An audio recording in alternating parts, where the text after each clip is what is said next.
Good evening. It is 6 o'clock on December the 14th. It's time to call this San Felipe Del Rio Consolidated Independent School District Board of Trustees regular meeting to order. Mr. Overfelt, will you please call roll? Yes, ma'am. Mr. Chavita? Here. Mr. Mesa? Here. Myself, I'm here. Ms. Lozano? Present. Ms. Haynes? Here. Mr. Garabedian? Here. All present, ma'am. All right. Let the record show that a quorum of the board members are present, that this meeting has been duly called, and notice of this meeting has been posted in accordance with the Texas Open Meetings Act, Texas Government Code, Chapter 551. At this time, let's please stand for opening ceremonies.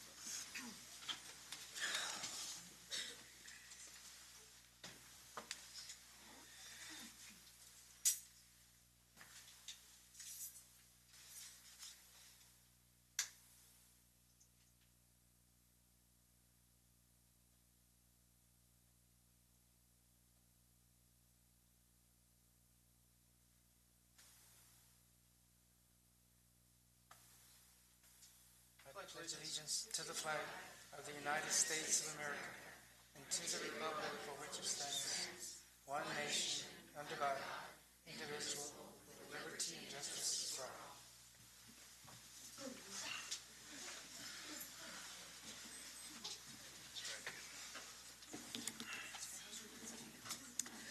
All right, we open our meeting today and we give a special welcome to our guests, especially those that are being recognized tonight for their wonderful achievements. So we'll go on ahead and get started with those recognitions. First on the list is the Del Rio High School Mighty Ram Band, TMEA All-District Band Competition. Mr. Juan Nanez presenting.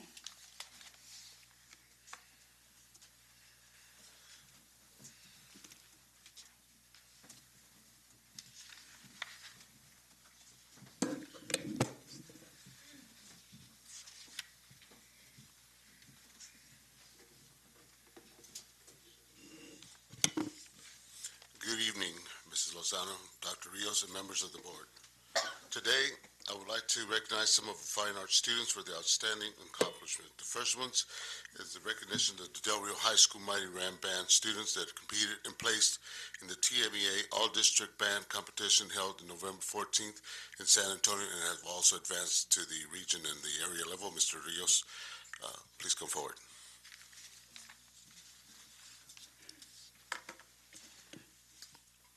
Thank you, Mr. Reyes, and good evening, school board members and everyone present. I'd like to recognize this year we have some students that competed in the freshman band division, and the freshman students that qualified for that, it's a first time that this contest was set up, and I'm happy to announce that we had Osvaldo Chacon, Aaron Cash, Frankie Trevino, Janelle Mijares, Michaela Ortiz, Gabby Gomez, making it into the freshman band, and they will be represented us in a concert in January. So congratulations to them.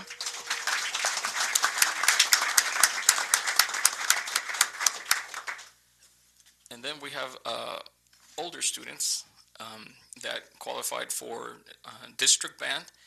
We had Miles de la Garza, Alan Mendoza, Victor Carrillo, Karen Rios, Alejandro Ruiz,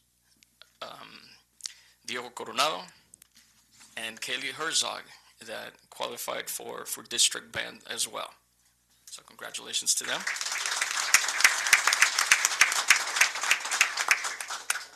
And then out of these students, we had 3 that actually qualified to be members of the orchestra, all-region orchestra. We had not ever had any of our students actually qualify high enough in order for them to be a part of that particular group. And this year we're blessed to have 3 students.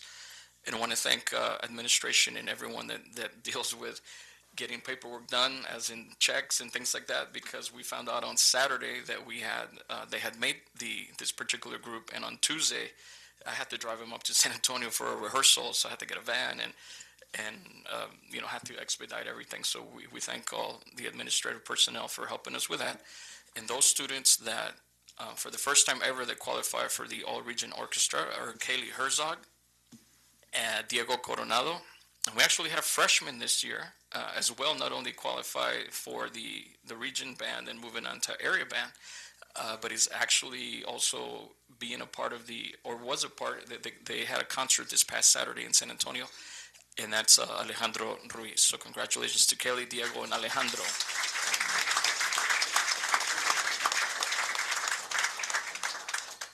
And they're going to be moving on to area as well, the three of them, together also with Richie Reyes, Ricardo Reyes, not able to be here tonight, and also Marisol Costilla is the other person that is moving on to area as well. So we have 5 students that will be going in the first week of January to compete in UT Austin, and we wish them the best of performance so that hopefully they can move on to the all-state level. So congratulations to all the students. Also want to thank Mr. White and Mr. Morales for their hard work as well in working with these students and preparing them and Mr. Nines as well, in getting them to the next level. So thank you so much.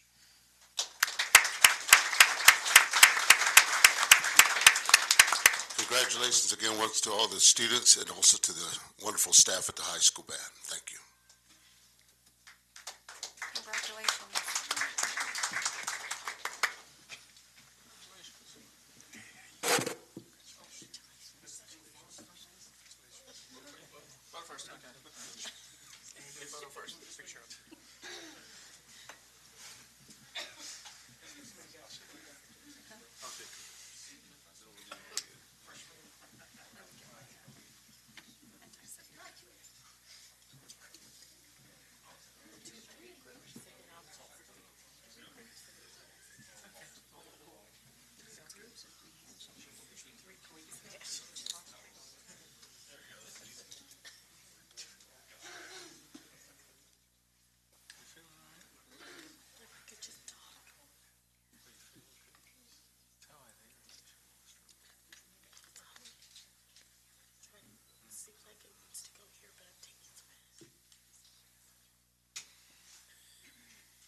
Really enjoyed it the other night.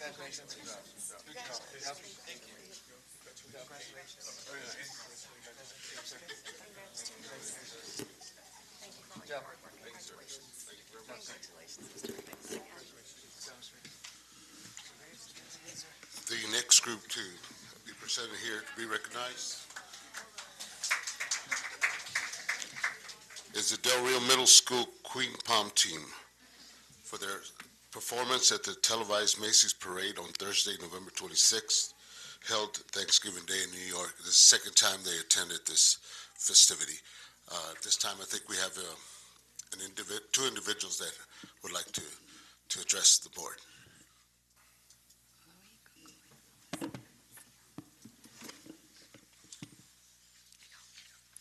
First off, we would just like to thank the school board members for giving us this opportunity to go to New York City and participate in the Macy's Day Thanksgiving Parade. And we would also like to thank the community and our parents and family and just everyone who gave us the support along the way and everything that they did to make this opportunity a reality. We would also like to thank our coach, Kayla Lopez, and our principal, Mr. Limon, for the support and the help and everything that they did to make this dream a reality. Thank you.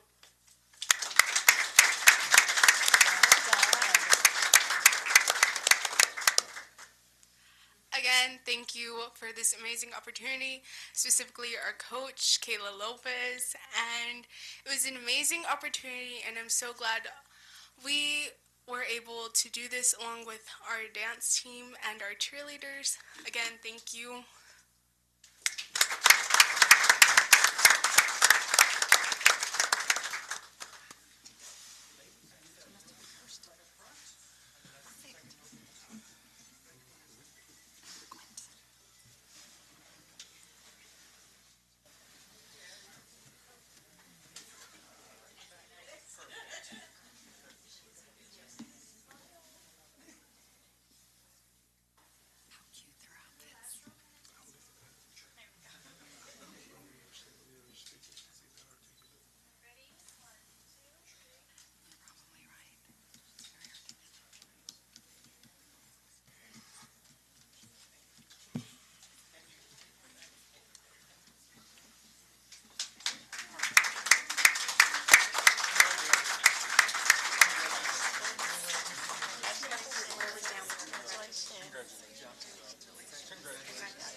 Once again, we'd like to thank all the students and instructors for the hard work and dedication, and also to you, school board members, for taking the time to recognize the students. Thank you once again.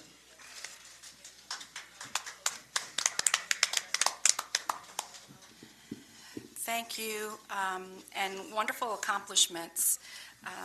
Of course, the high school Mighty Ram Band always excelling in just about everything they're doing these days. We definitely are very proud of the hard work that the directors put into it, as well as the students.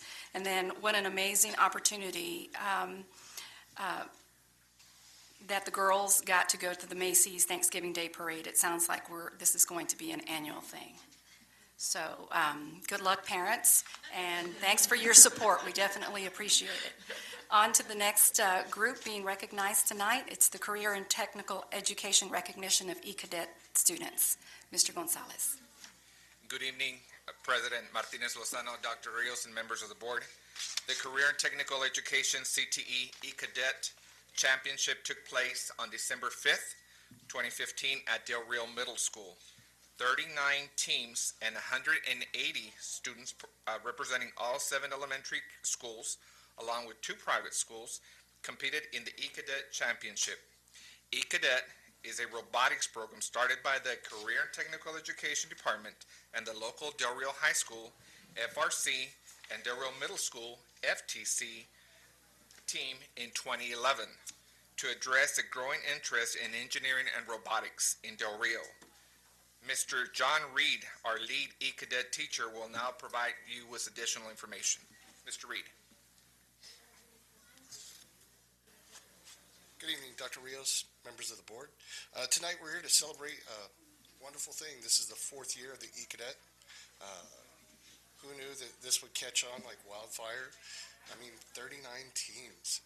I mean, the fact that every 4th and 5th grade student in our city has access to robotics. It's just an amazing thing. So, keep it short and sweet. First team we'd like to recognize is Lamar Elementary. They won the PIT award. They had the best designed PIT area. So if we could get Lamar. This was a brand new award that one of my students wanted to start last year. Sammy Sunderland. He wanted to call it the Butimus Award. So, Lamar Elementary.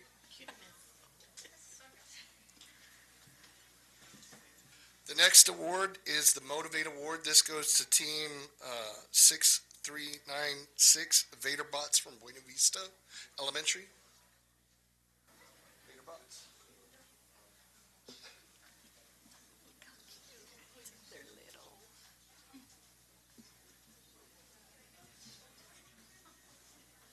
Future engineers and doctors right here. The next award, the finalists from North Heights Elementary, the Hotbots. They were the finalist captain.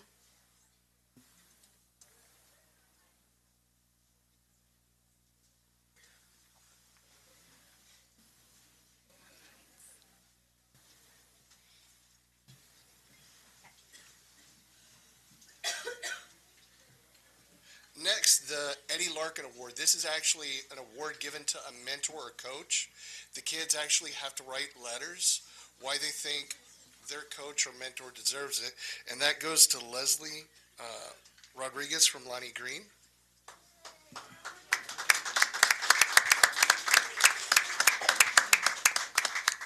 And the most coveted award we have for E-Cadet, the Gracious Professionalism Award. It's usually for a team that exemplifies everything that we want in STEM and FIRST robotics, and the Gracious Professionalism Award goes to Lonnie Green Elementary.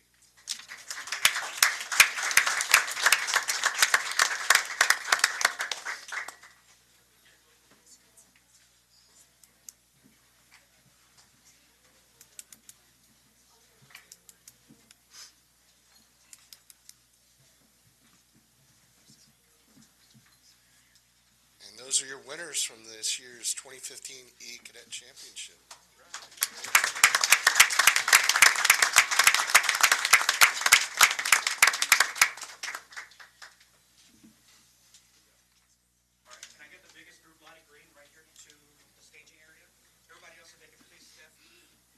everybody else, if you could step to the right, we'll have one in green.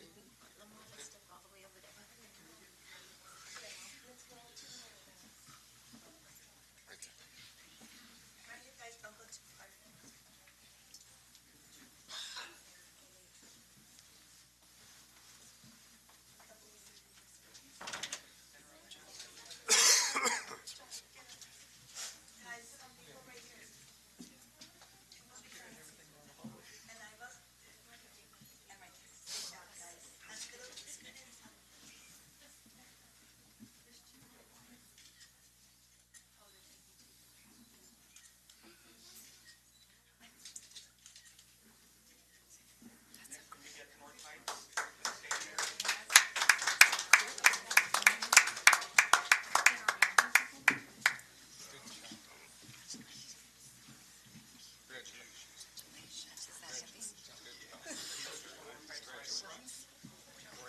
Congratulations, Miss Ida.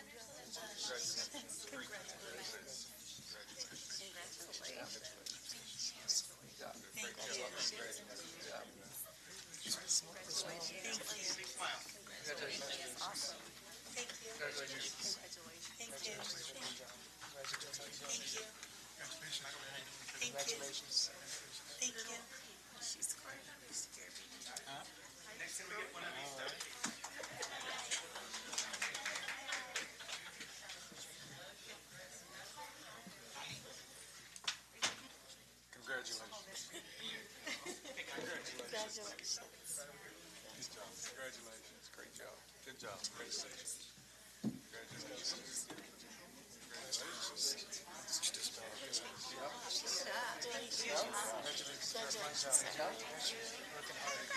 Logan, come this way. Let's. Great job. Thanks for your help. Congratulations. Good job. Congratulations. Hi, how are you? Congratulations.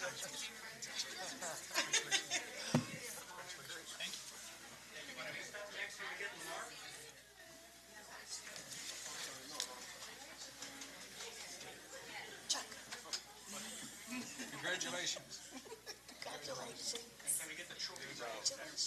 Congratulations, Mr. Allen. Good job. Congratulations. Great. Keep up the good work.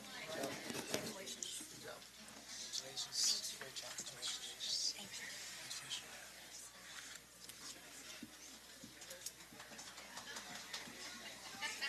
Once again, I'd like to thank the school board and the superintendent for supporting this program, all the people that make this possible. Without support of the board, the superintendent, the other administrators, this wouldn't happen. So thank you.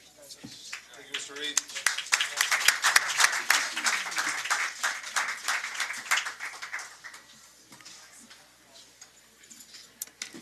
All right. Next to be recognized are the Del Rio High School varsity volleyball team, or is the Del Rio High School varsity volleyball team, by playoffs and all district and all academic selections. Coach Smith. Thank you, President Lozano, board members, Dr. Rios. It's with great pleasure that I introduce our head volleyball coach. Many of you may not be aware of this, but he is the most decorated volleyball coach in the history of Del Rio. 3-time playoffs, which has never happened in volleyball, and 3 consecutive playoff teams has never happened in volleyball. I'm going to let him introduce our 7 all-district selections and our 3 all-academic team selections. Coach Elizondo.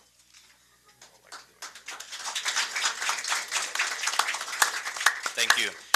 First of all, I'd like to thank everybody for their support this year. Parents, administrators, thank you for supporting our team.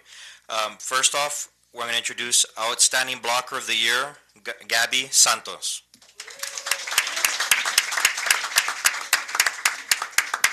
Next, our first team all-district selections were Brenda Duran, Martha Ibarra, and our second team all-district selections were Kendall Alsop, Yesenia Peña, and Brianna Perez. Honorable mention was Susie Gomez. And our all-academic team was Delilah Morales, Kendall Alsop, and Gabby Santos. We'd like again to thank everybody for their support. Thank you to the administrators and to the school board and to all the parents. Thank you.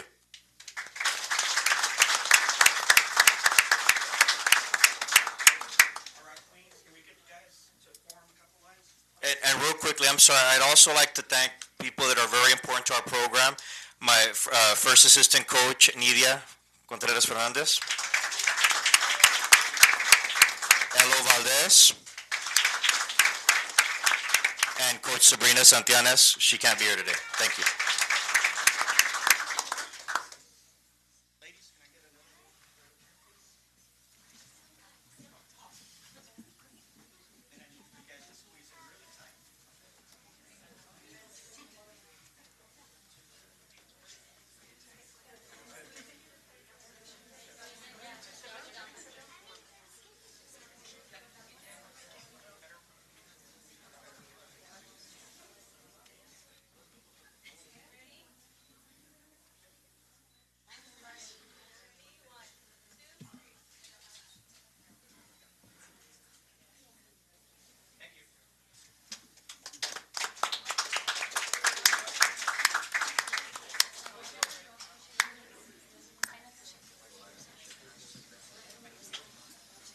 Congratulations. Congratulations. Congratulations. Good job. Good job. Congratulations.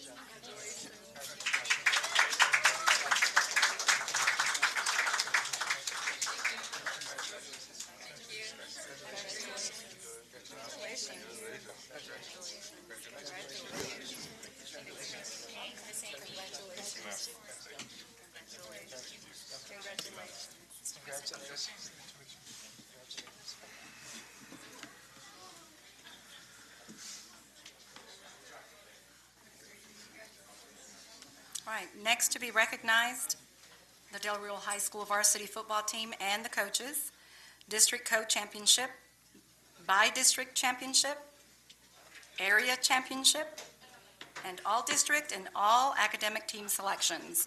Coach Smith. President Lozano, school board members, Dr. Rios. Let me wave them in real quick.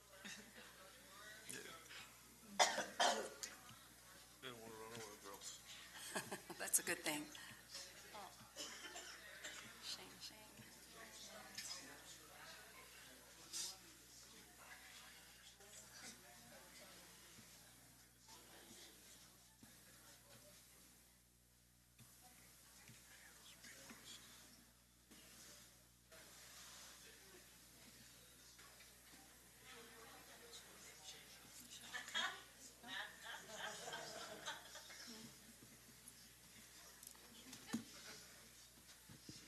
It's with great pride and pleasure that I introduce our head football coach, Coach McCray.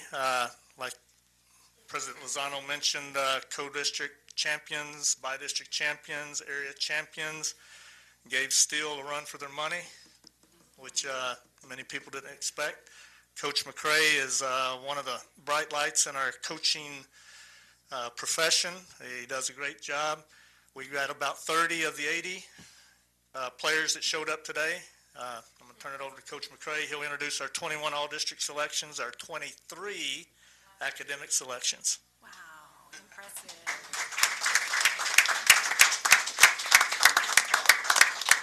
First of all, I just want to say thank you for another opportunity to stand before such a great audience of people. I know that we talk about football being a team sport, and if it wasn't for everyone in this room and our community, we could not do what we have done.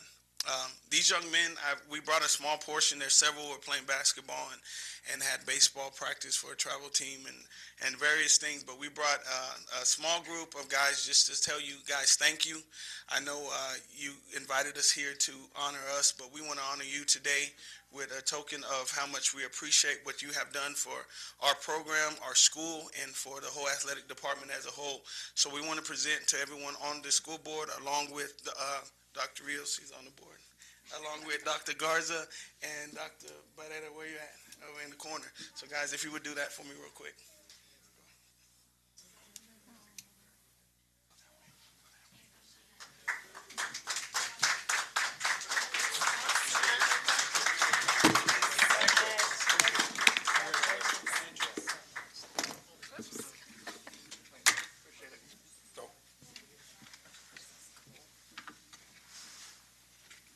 I would just like to say that we started our journey several years ago when I was given the opportunity to take control of this program, and it was a goal of mine and a dream of mine to come back to my community from which I gained so much from, and to lead a group of young men, to teach them how to be better young men in our community, to give back. And along the way of doing that, we won some football games, so we're glad for that. But I thank you again.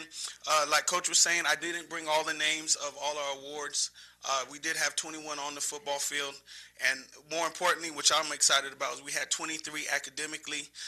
6 of them were qualified for all-state academic. Actually, I'm sorry, they're 14. We're waiting for those results to come back.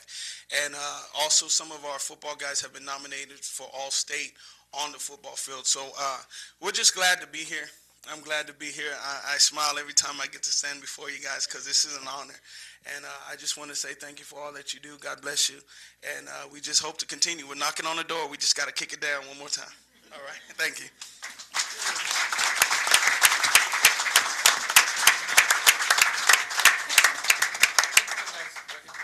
Take a picture.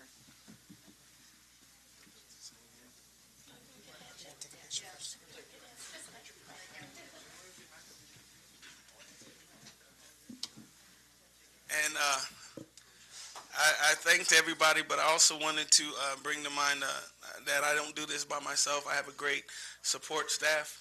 I got with me today, I know a couple of my coaches, my first assistant, Martin Sandate. We got our defensive back coach, Chris Wren. Assistant coach of Dave Campbell's assistant coach of the year. We have Coach Mendez, our defensive coordinator. Coach Taylor, who has just joined us, who is a great part of our program. We have Coach Martin Cardenas, who coaches our receivers, and we got Coach Torres, who coaches defensive line for us. I know that without these guys, we wouldn't be where we are. So I thank them, and thank you again.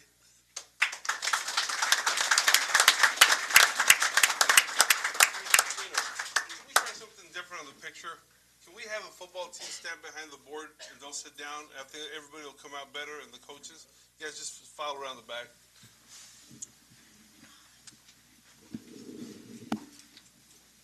Coaches.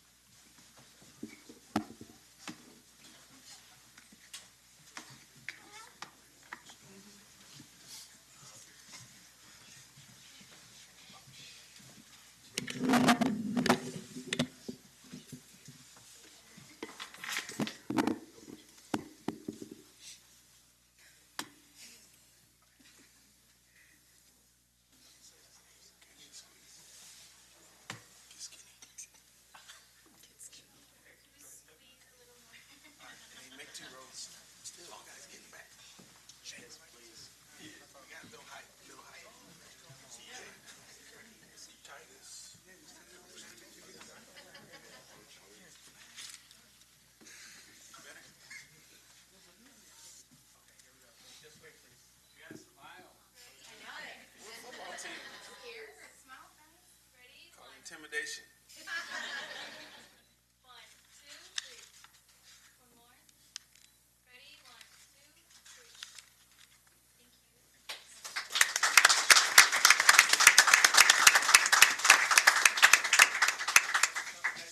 Good job, Coach.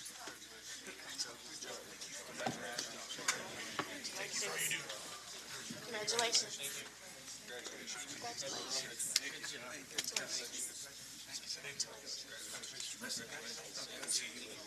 Just in one day. Congratulations, Steve. Congratulations, Steve.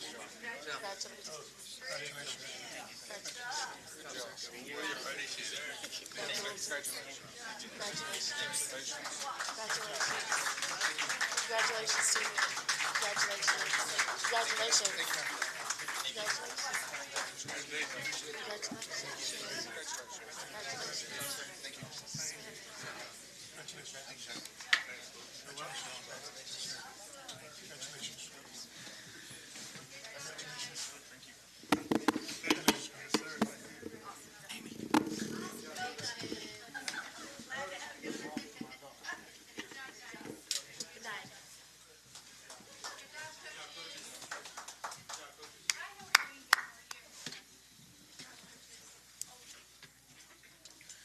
Wow, how do you top that? Congratulations, young men, coaches, for the work on and off the field. All right, next on the agenda, citizens to be heard. And we do have one person who signed up.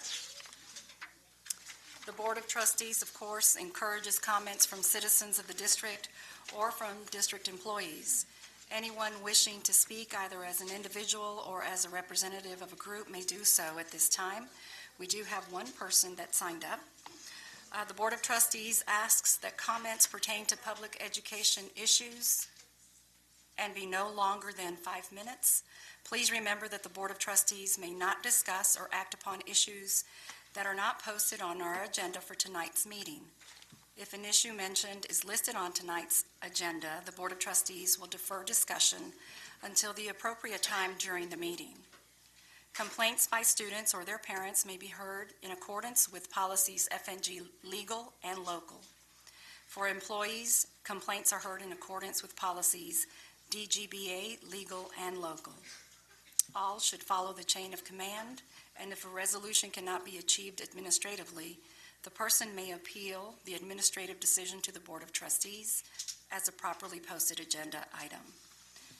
All right, Ms. Joelda Hinojosa has signed up. Please step forward.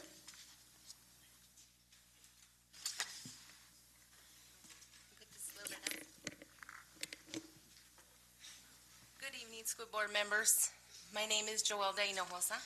I work for the Buena Vista Cafeteria. I'm assistant manager. And I am also a leader for the border organization, and I'm here with a delegation.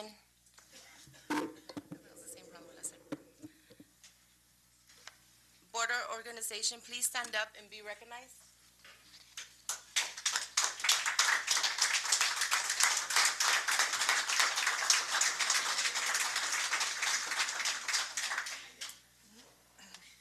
We come before you today to encourage you to vote, to increase our pays for the cafeteria workers for $10.31 an hour, and retroactive from August. This change should be immediate, and that we don't wait till another school year. I know subs should be at $9.58.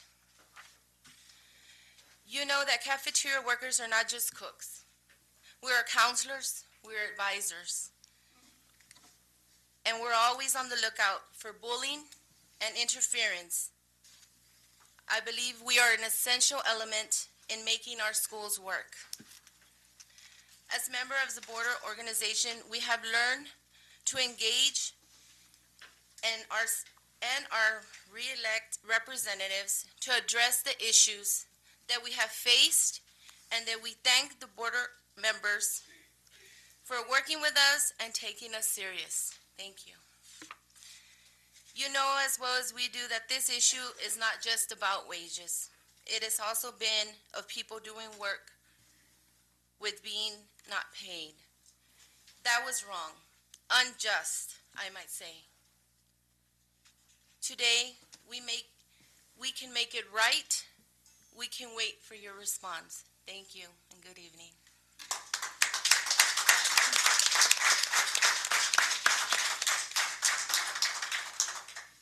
Board of Trustees, because we have so many people in the audience that are here to listen to what the outcome is Would it be okay if we move forward to item 13B? Does any board member oppose? Okay, let's do that.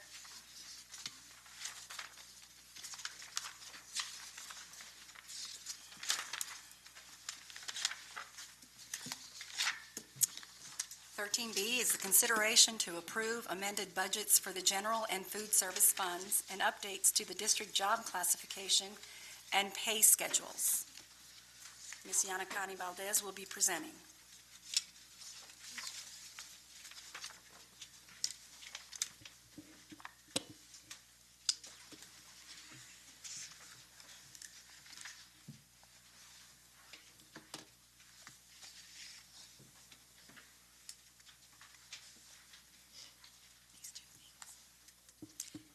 Good evening, President Lozano, board members, Dr. Rios. Before you, you have the a copy of the PowerPoint presentation that I'll be presenting and all of the information that would be recommended for the approval. So you have two packets. This is a mid-year salary review for auxiliary and paraprofessionals. Our PowerPoint includes an overview of the mid-year review. I'm sorry. Can hardly hear you. Is that Much Is better. that better? Thank you. Our presentation includes an overview of the salary review, the job classification and salary rates for auxiliary and paraprofessionals, the budget impact, and a 12-month pay calendar. We begin with the overview. Our board policy, DEA Local, allows for mid-year pay increases to non-contractual employees when an adjustment in the market value of the job warrants additional compensation. We requested that TASB provide this review or expedite this portion of the salary review, which includes approximately 310 auxiliary staff and 347 paraprofessionals. What TASB identified was that the auxiliary pay group starting pay in comparison to market is at 88%, and for the paraprofessionals, the starting pay in comparison to market was at 79%. TASB does recommend to stay at least above 90%. So for this reason, there is a warrant in additional compensation for a change in the market value. TASB used the following districts to create their market rates for each salary group, which is Brackett, Carrizo Springs, Crystal City, Eagle Pass, San Angelo, Uvalde, and they also used a source called Economic Research Institute.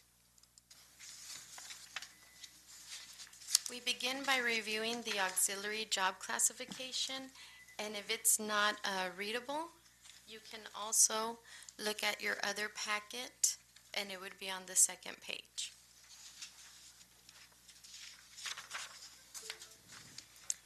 In creating a salary study, TASB aligns the job titles within a pay group. By aligning the job titles into a pay group, they then set salary ranges for those pay grades. If you look at your chart before you, there are in total 8 pay grades that TASB is recommending for auxiliary, and it also compares to the pay grade that they're currently listed in.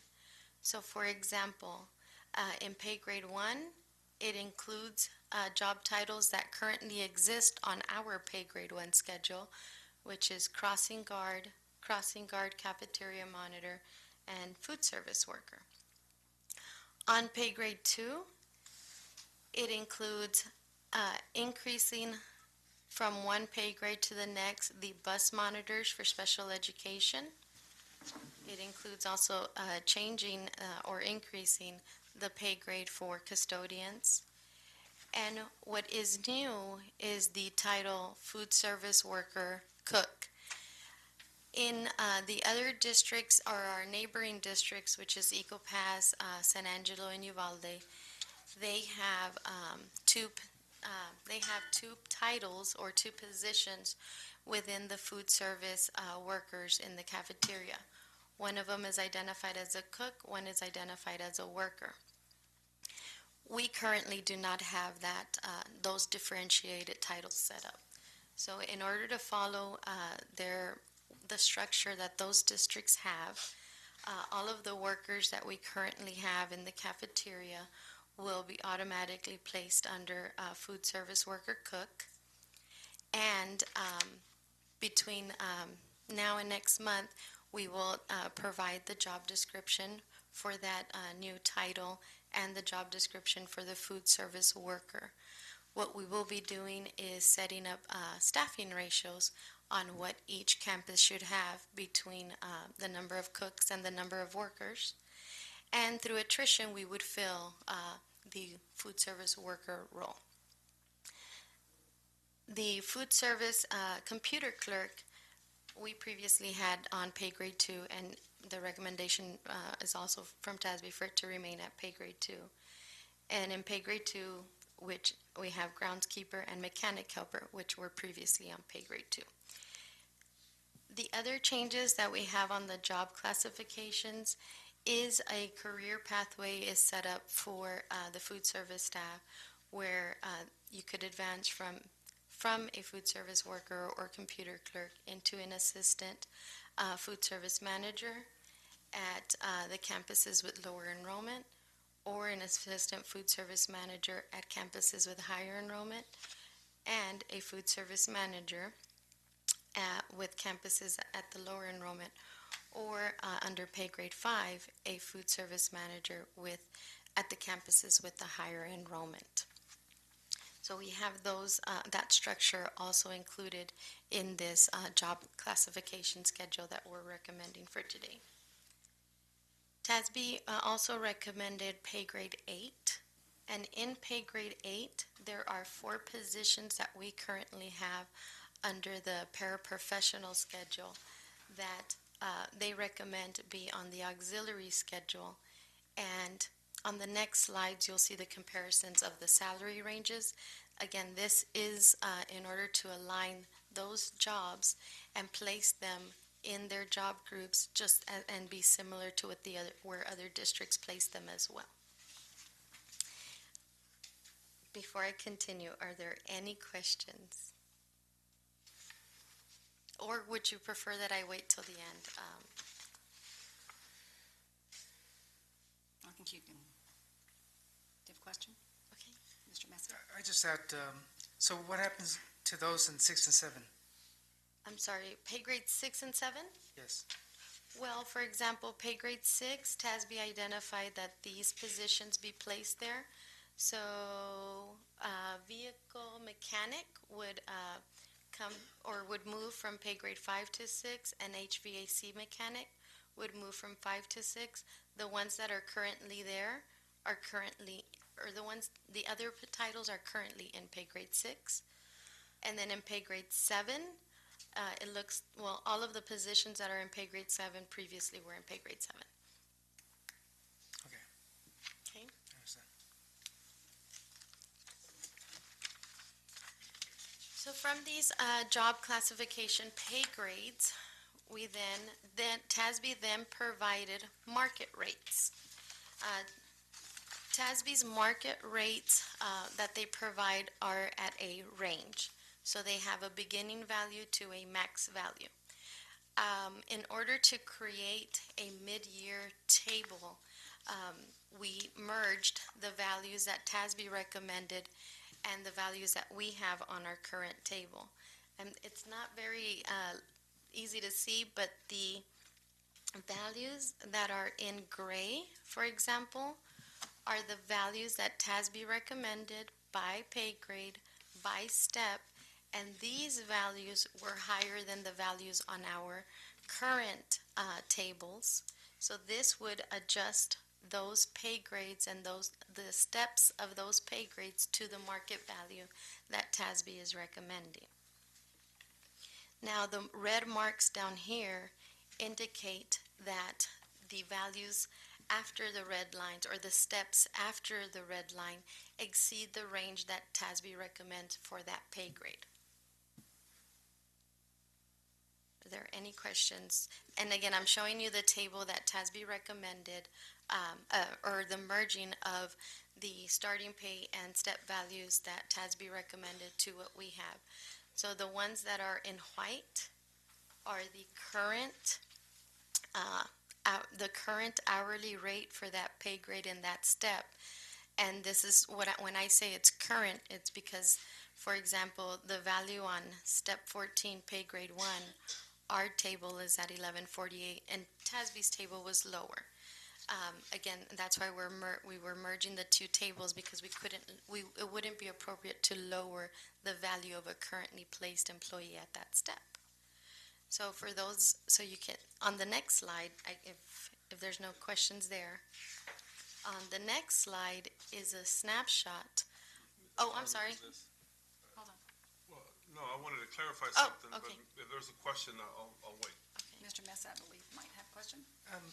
I just want to ask, so what happens to the ones that are below the red line? Does it mean that it freezes that?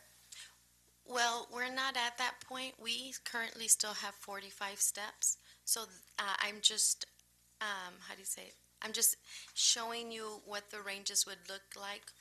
I'm not sure, when TASB presents in February or March is when they'll discuss more about setting ranges and what would happen after, or anybody outside of the range value. So at this point right now, all of the employees, our table is, or the table that we're proposing would still have 45 steps. Yes. Dr. Rios? The other part, and it'll probably come up later, but I know that Mr. Mesa mentioned what the salaries stay the same. And in most cases, yes, but when we're specifically talking about food service workers, the recommendation that Ms. Valdez previously talked about was not only do they get the TASB adjustment, but everybody increases a pay grade, not a step, a whole pay grade. Everybody goes from pay grade 1 to pay grade 2 automatically, plus the adjustment that TASB is talking about. So what you mentioned holds true for everybody else except for the food service workers that are moving a pay grade altogether. And I'll have that detail on another slide. That way we can look at it in different ways. Again, there's a lot of ways to look at this. Did anybody else have a question?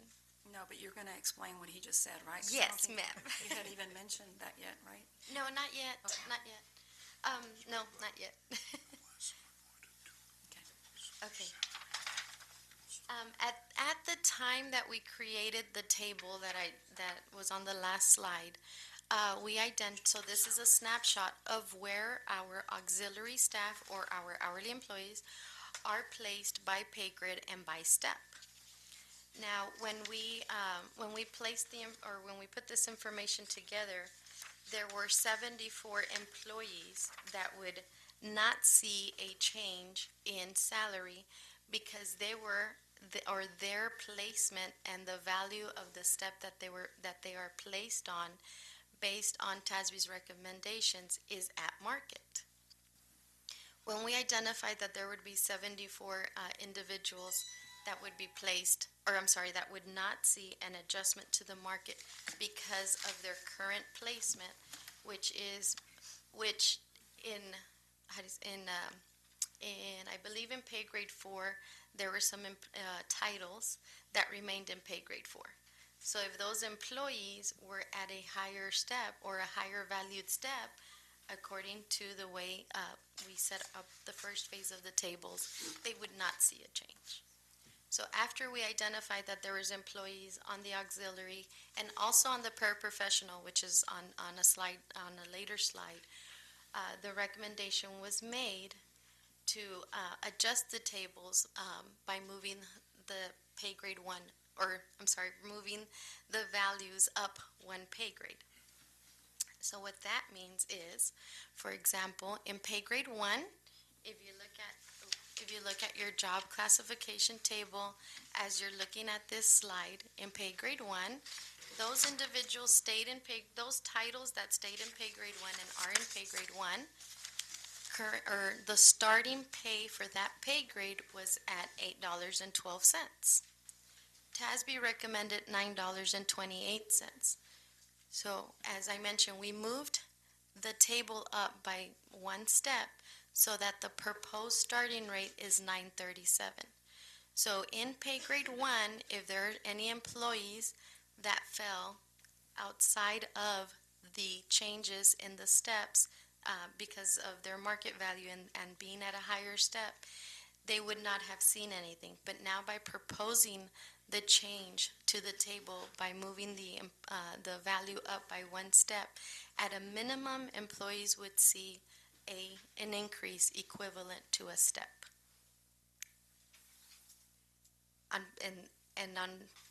now for the food service workers, they were previously at pay grade 1. What we've done is we've created the new title to be equivalent to what the other districts are and placed them at pay grade 2. So for a food service worker, the starting pay at $8.12, we would move them to pay grade 2, which the proposed rate is $10.31. So for those individuals that are currently on step 0, for example, they would see about a 27% change to their pay grade, to their salary, to their salary, because that job title moved from one pay grade to the next and is at the proposed starting rate of that pay grade. Now, I didn't make any sense, Ceci. I actually understood that. Oh, okay. Thank you. That's the scary part. Thank you.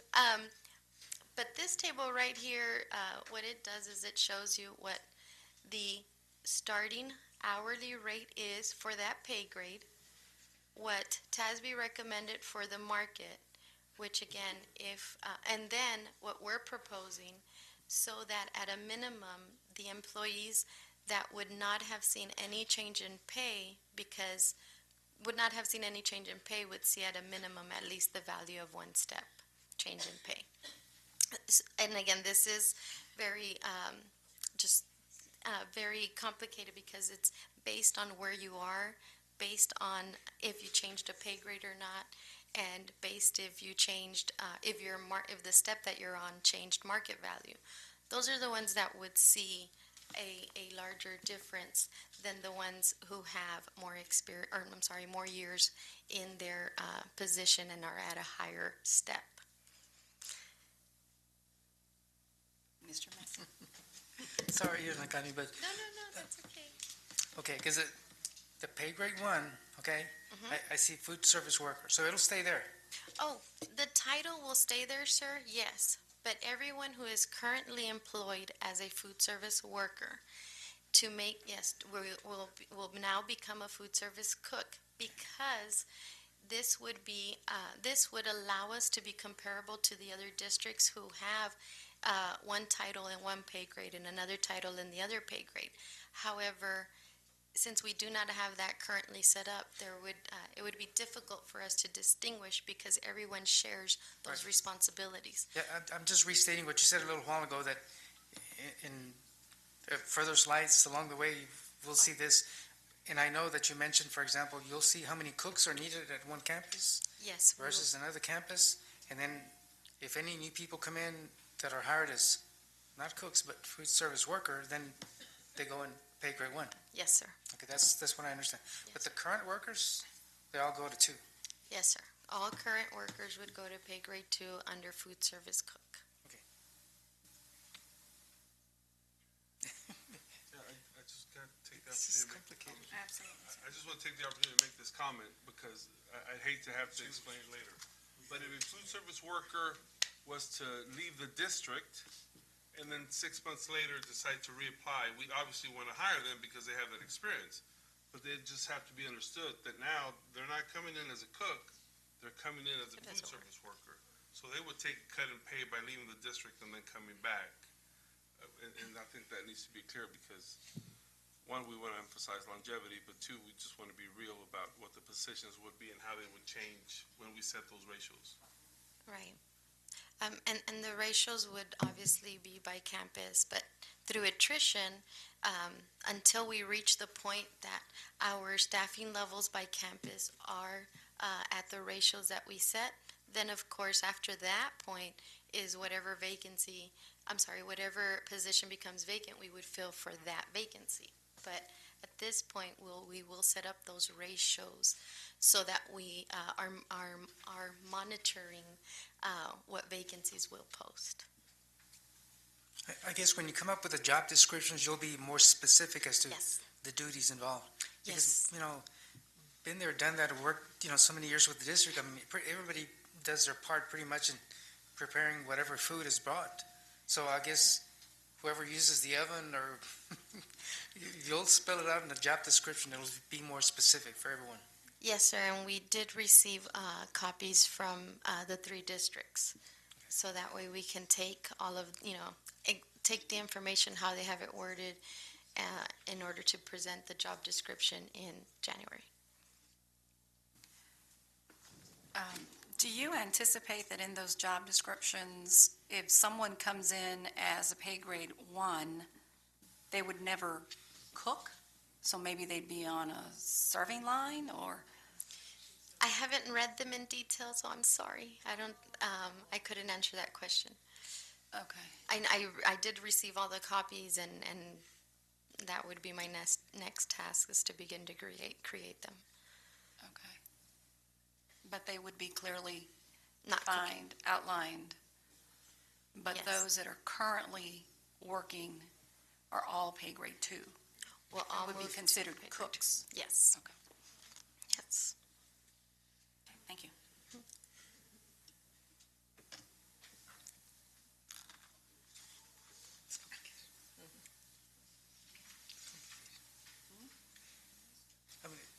I just want to say, I had to come in and meet with Dr. Rios because, you see all the pay scales and it's a lot of numbers, but I wanted the bottom line. Okay. And the bottom line is, you've given it to us, which is 1031. Everybody would jump, from pay grade 1 to pay, everybody's a cook now. Right. So any new person coming in, it depends, if you already have your cooks, then they'll come in as a food service worker at 1. Yes, sir. And then that would be the title that we post for the vacancy. Yes. Yes. And they would come in at 937. Yes, sir. That is what we're proposing, so if it is approved, that's what it would be, yes. Okay.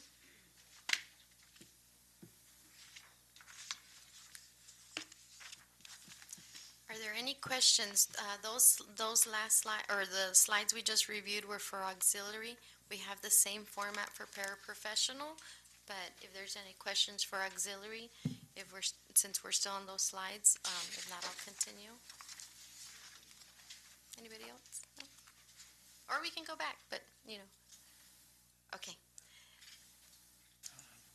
So for the paraprofessionals, and again, this is hard to read, but you also have this table in the package that was passed out. So the title is Proposed Clerical Paraprofessional Pay Plan. There's also 8 pay grades, so it's probably about 5 pages into your packet. Okay. Now again, these are also the recommendations of pay grades and job titles within those pay grades that TASB recommended. Same format. This is the pay grade that's being proposed, and the second column would be the pay grade that they're currently at. So in pay grade 2, for example, you can see that there's 3 titles that are increasing from a pay grade 1 to a pay grade 2, and so forth. In pay grade 3, you can see that there's more titles moving from pay grade 2 to 3, and this, of course, is also differentiating from job responsibilities. For example, we currently have all special ed aides called special education aid. So the recommendation is to distinguish between a special education life skills aid and a special education aid that's outside of the life skills unit. So you could see here that there's a differentiation. So pay grade 2 would be a special education aid, but pay grade 3, the recommendation is for the life skills special education aid to move to pay grade 3. So that's another new title that's being created, not a change in responsibilities, it's just a change in title. And also, we had staff listed in more than one pay grade with the same title. So if you look at pay grade 3, you can see clerk, attendance, discipline was in both pay grade 1 and 3. So again, this is cleaning that up and placing them all in the same pay grade. Same thing for attendance secretary. It existed in pay grade 1, 2, and 3. Let's see. In pay grade 4, it has a lot of your secretaries and some of your clerical staff. Pay grade 5 includes accounting clerks, purchasing, district registrars. The LVN is one that would be moving from where we currently have on pay grade 3 to a pay grade 5. And then the other two positions would remain as pay grade 5s, district police secretary, attendance and discipline specialist. Now, when we pay grade 6, there's some changes. For instance, the secretaries that report, when TASB created another pay grade, it created a pay grade to differentiate between the secretaries that report to the chief officers, network specialists, and web specialists, and the positions, these last 4 positions that TASB felt was outside of their, or below, their pay grade that they should be at and outside of that range. So by creating pay grade 8, you can see that these positions moved up a pay grade and differentiated and kept the 2 technology positions within pay grade 7. I'm trying to see what else. Oh, so there is also another new title, which would be on pay grade 8, the executive assistant for the superintendent and board of trustees. That's a new title of a job description I will be bringing. Let me see if there's any other new titles that I'm missing. Accountant assistant. Again, we currently have those roles, and they're called financial analyst for special programs. So we have a financial analyst for federal programs, for special ed, and we have an individual in the accounting office that performs those similar duties for all federal funds. So they're changing the title to accountant assistant.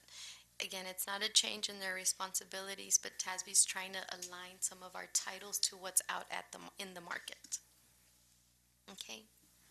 Before I go to the next slide, are there any titles on the paraprofessionals job classification? Mr. Mesa? Yeah, Kani, how is it going to impact, those federal funding source, like let's say Head Start? That when I would, there is minimal impact to the federal funds. We need to work on that fund by fund because some funds have some opportunity and others don't. For example, the one fund that I know that comes to mind is 224, which is a special ed fund. That is all 100% staff. They are active or current positions, so there's no vacancies. So with that, I've already calculated with the recommendation in the change to the general fund budget, I've already calculated some of those, but I do have to go fund by fund, so it will take me a little bit more time. Those funds cannot exceed their budget, so we would first identify if there's any opportunities within the budget that they have set, and then go to the next step. But there are funds that have opportunities. Because the reason I was asking is when they submit their application, they're submitting it for, the coming year. So it's almost like 1 year in advance. They turn it in, and this is what we're going to do next year. Yes. And then it's set. So when you change that, it's going to have to be changed at the next funding year. Which is in February, they start their application. So this would provide us, if this is approved, this would provide us the information for their grant, which I believe is approved at either the April or May meeting, but we begin planning in February. But for current year changes, that's what I need to evaluate, all the opportunities. So there might be some areas where, they don't have the funds, so it might have to come out of somewhere else. Right, and And for Head Start, for example, last year, they were filling I think it was last year, but last year, they did come in favorable by about 40,000 on salaries. Again, when we set the budget, we placed that vacancy at a certain level, but then it's how they actually get filled is where you'll see some flexibility. But we do have to go fund by fund. But they ended their 14-15 grant with about 40,000 favorability. So I always review their prior history with any changes, and then understand whether they have any opportunities or not. Okay, thank you. Okay, any other questions? Okay. The next chart, again, is very similar to what we saw on the auxiliary chart. CASB recommended the values for the starting pay and the values for each step. The areas in gray are where the values that TASB recommended were higher than our values, which again, that would be adjusting it to the market. The areas not in gray, or in white or clear, would be where our values would remain the same because our current value for that step at that pay grade exceeded what TASB was recommending. And the red line also indicates the values or the steps, the values of those steps that would be outside of the ranges. Now, on the paraprofessional group, this is a snapshot of where they're placed. There are more employees that are outside of the range than you observed in the hourly, but there was also more employees in this table that would not see a change. So there was about 117 employees that if they remain, or by staying in their same pay grade, if they fell in outside of the gray areas, would not see a change. So again, in total, there was about over 200 employees that would not see a change if, the recommendation hadn't been made to move the value of the step, or move the values up by the equivalent of one step. So on the next slide is where we have the same table or the same format of the table that we have for paraprofessional, where, again, in pay grade 1, our starting rate was $8.18. TASB identified the market at $9.43, but in order for all employees to see a change, we changed the value by one step. So the proposed starting rate is $9.52. The proposed starting hourly rate for pay grade 1 is $9.52. And you can see here that would be a 16% change to what we currently have. And again, the same process applies. If somebody moved from pay grade 1 to pay grade 2, you would take the starting pay of that pay grade and compare it to the proposal to understand what the change of that job title starting pay is.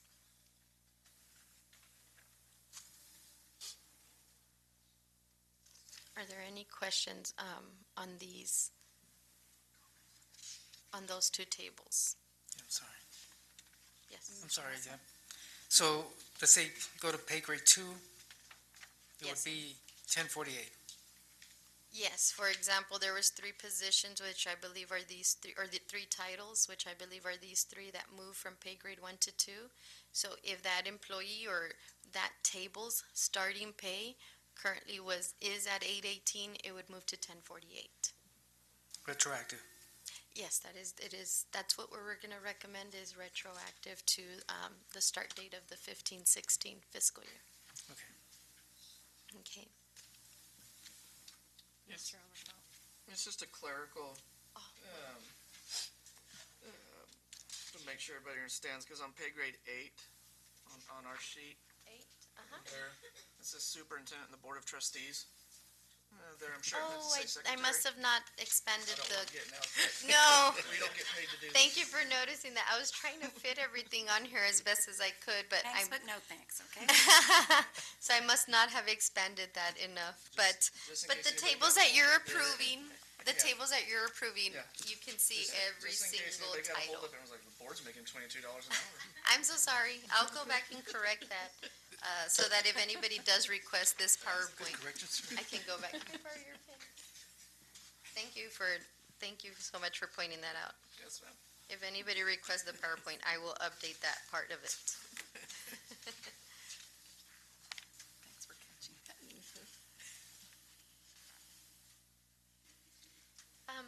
Before I move on to the 12-month calendar, are there any questions on the paraprofessionals? No. No? Okay.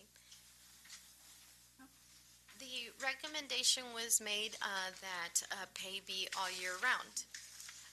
These are the current schedules that employees are placed on, which we call them 10-month employees.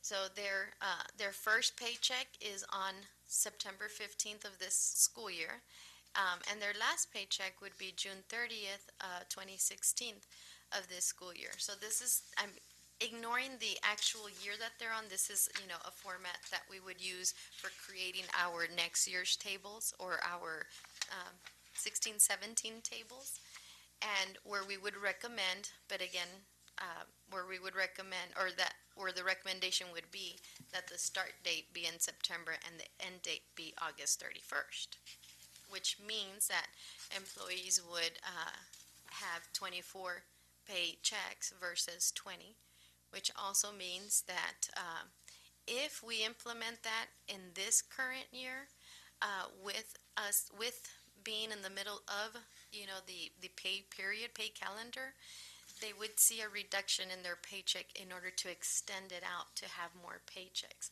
I do feel that it's important to have a consensus.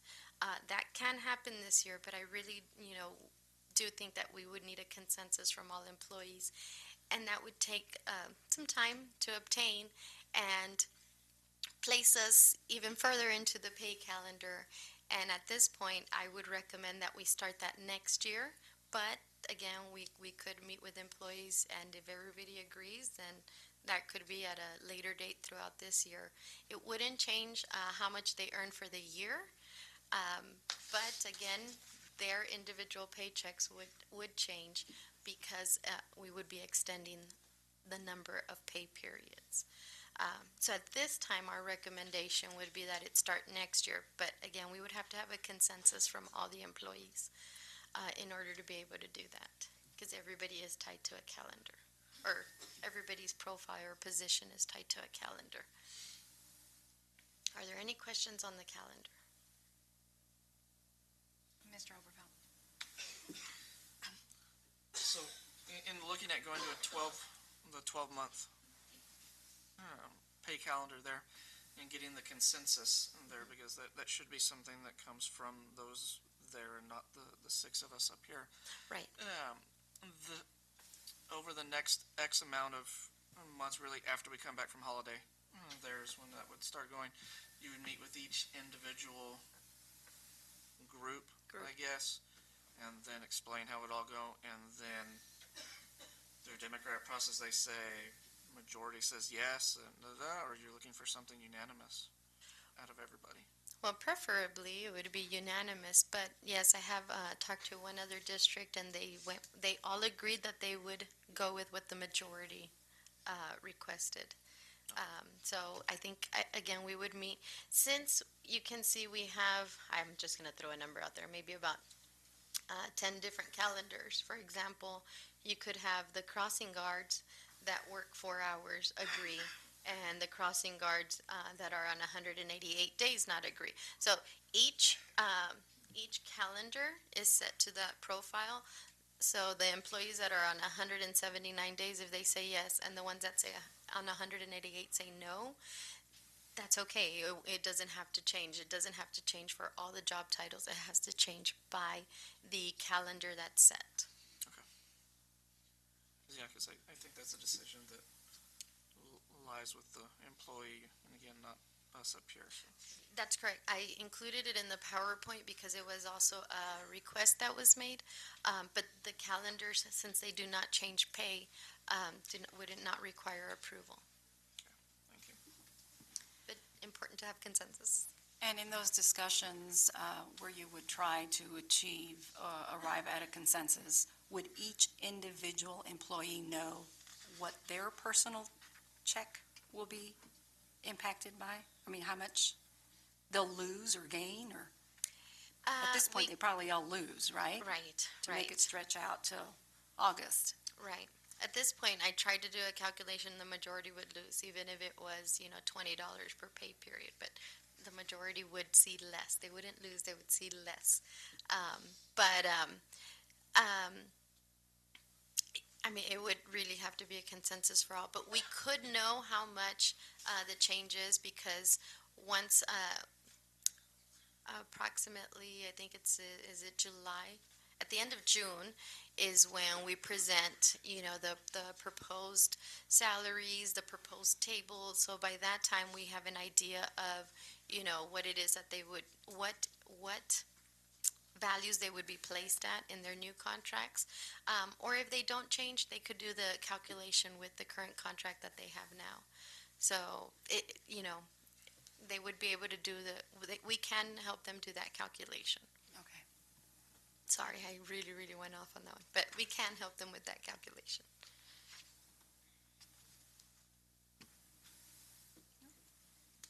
Okay. By updating the value of each step and the job classification schedules for paraprofessional and auxiliary job groups, the annual budgetary impact for all funding sources is approximate, and I say annual, but for this fiscal year 15-16, in order for the change of the tables for it to be retroactive to the beginning of the fiscal year, it would be approximately, or it would be $1,196,684 for all funding sources.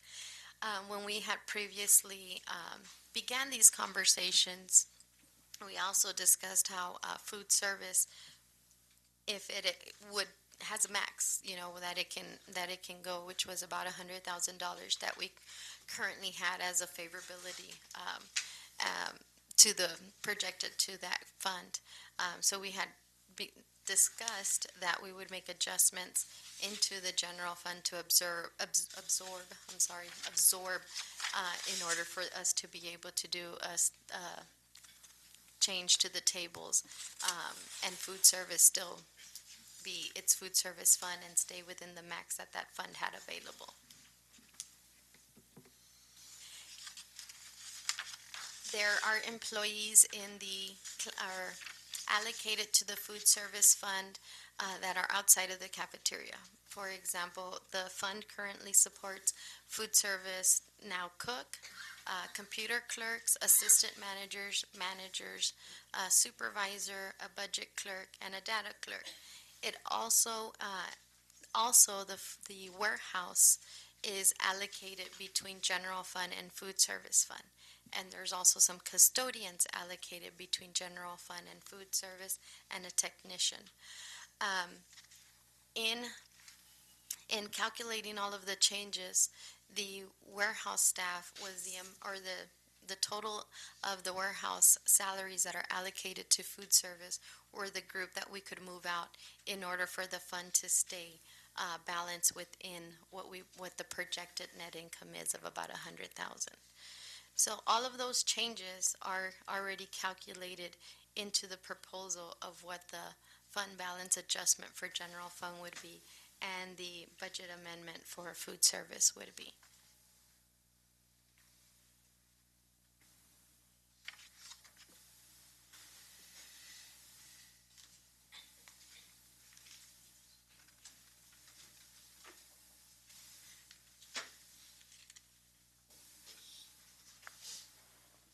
Madam Chairman, Yes, sir. Mr. Garabedian. I guess this question is for anyone on the board or Ms. Valdez. Looking at the recommendation that you're going to deliver, why should I not be concerned about it saying approve the auxiliary and paraprofessional job classifications with job descriptions to follow? Because basically we're saying we're going to change people's salaries, but there's no job descriptions to go with their positions. We talked about that at length, Mr. Garabedian, and we know what we're trying to accomplish in terms of the adjustments, and we know that we had to do it today to not postpone it, because as it is, we are going to have to have employees work over the holidays to adjust all the salaries so that they can begin to see the change in January 15th. January. The positions, we're not creating any new positions to bring in personnel from the outside, rather redefine what individuals are already doing within the organization. And that's really all the answer I could offer you at this time. You all could choose to postpone this, but it would take us that much more time. Well, no, I think what I'm asking is from the perspective of the food service employee who's going to get a salary adjustment. I think everybody's heard that, and we seem to be reasonably okay with it. But from the perspective of the food service employee, what assurance do they have that the work that they do in their individual capacity is not going to change dramatically and kind of nullify whatever increase they get? Primarily, Mr. Garabedian, because the reason that the food service employee is going to be classified as a cook is because each and every one of them already does that work. They share the duties. We don't have anybody who just serves on the line. A food service employee serves on the line, they cook, they wash dishes, they're shared duties. The ones that have the differences are, for example, the clerks and the managers. So I think that there isn't anything that we could add to their job description that they don't already do. The real issue is going to come in when we bring in the job descriptions of those that are going to be food service workers versus cooks. At that point, there would be roles differentiated for those that are not cooks. But that's for any new employees that we would bring on board. And we have had this discussion when we've met with the cafeteria workers and the Board organization. So would it be safe to say that the current job description that's out there for any food service worker, basically in essence, nothing would change on it except the title now would be food service cook? I think that would be safe to say. The new job description for the food service worker would be limited because they wouldn't do some of these things.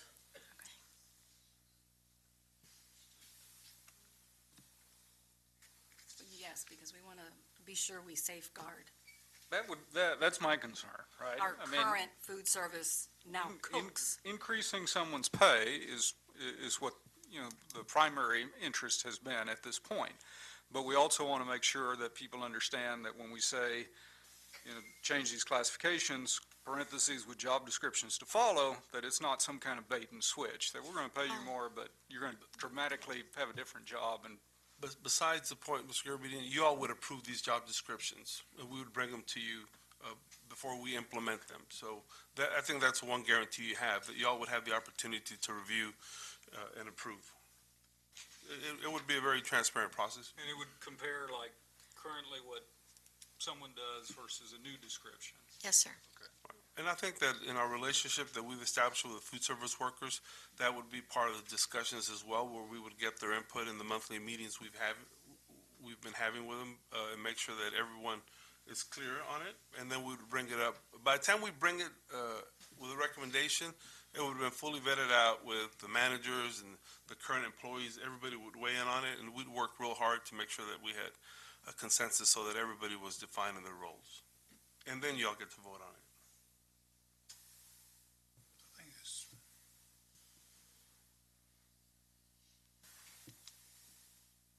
Okay, are we ready for the recommendation? Mr. Garabedian? Okay. I just want to point out that in your packet, the last 2 pages would show the functional changes.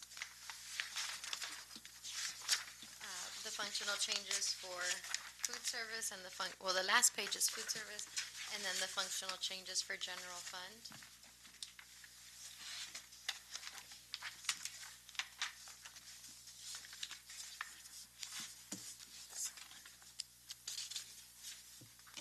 also in the memo that was included in the packet, I also included a note that we're also requesting to approve a lane that was excluded from the administrative pay grade, so we did include that one as well. Lane 4A205 was excluded when we presented them back in August for approval. Can you explain why it was excluded so that they know Oh. that we weren't trying to?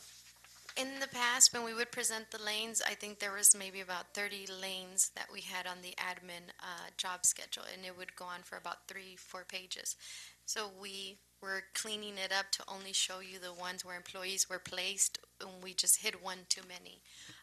It wasn't until there was an employee that was going to be placed on that lane, I think it's of assistant principals, that we identified, oh, it's not on the table itself because we hit the column.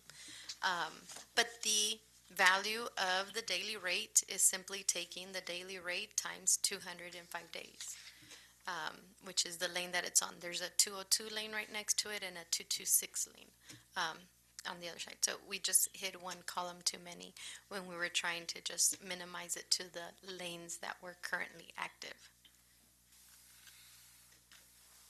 And there would be no financial impact on that? No, today? the employees that are currently assistant principals are already on that lane. It just wasn't on the printout.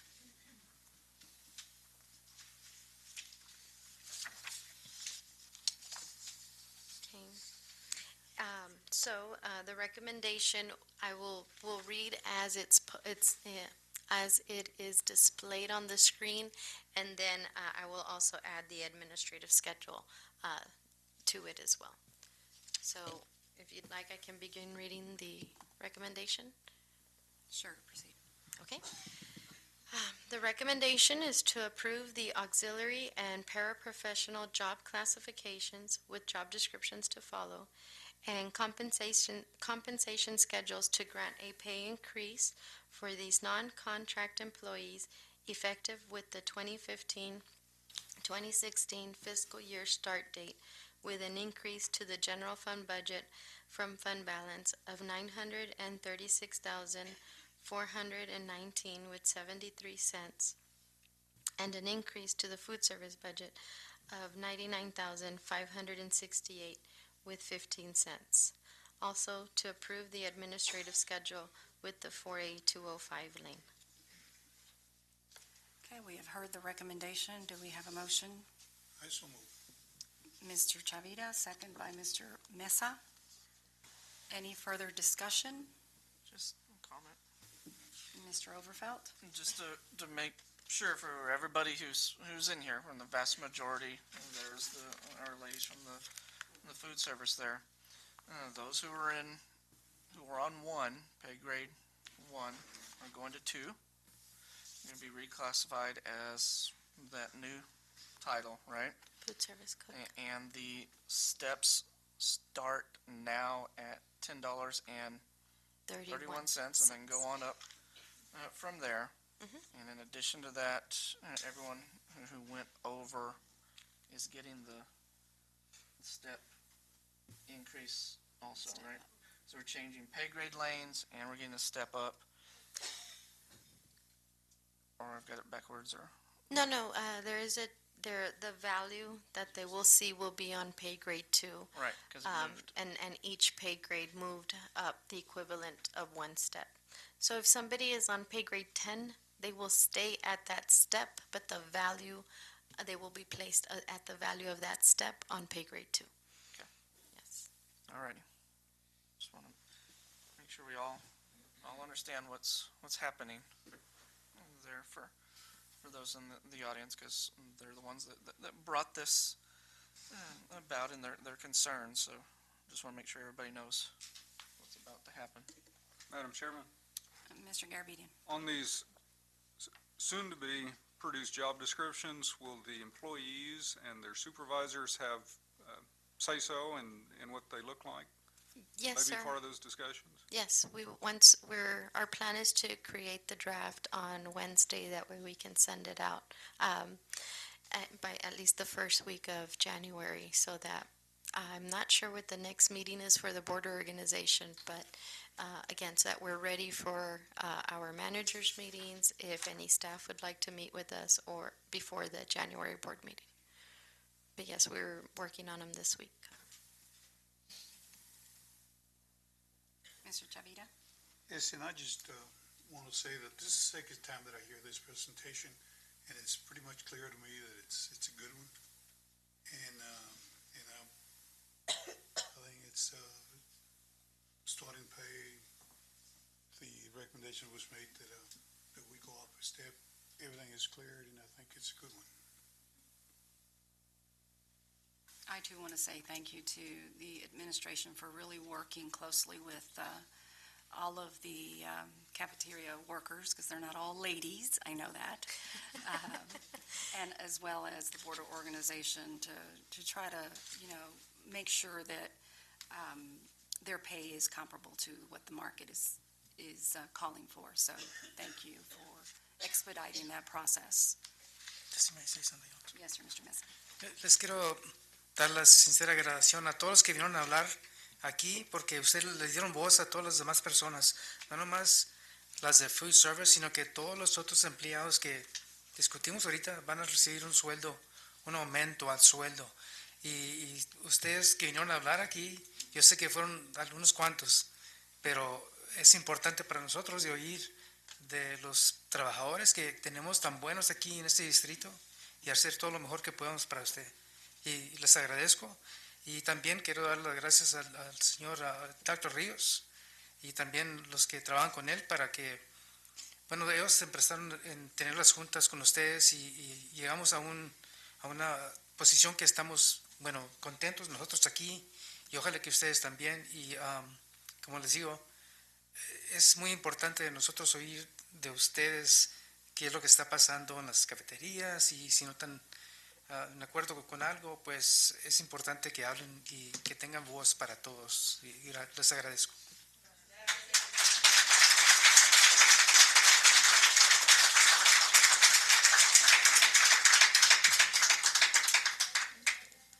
Any other comments? Okay. All those in favor of the recommendation? Unanimous. Motion carries. Thank you. Thank you. And congratulations. Thank you, Ms. Thank you. Valdez. Okay. We're back to 7A, Board Members Report.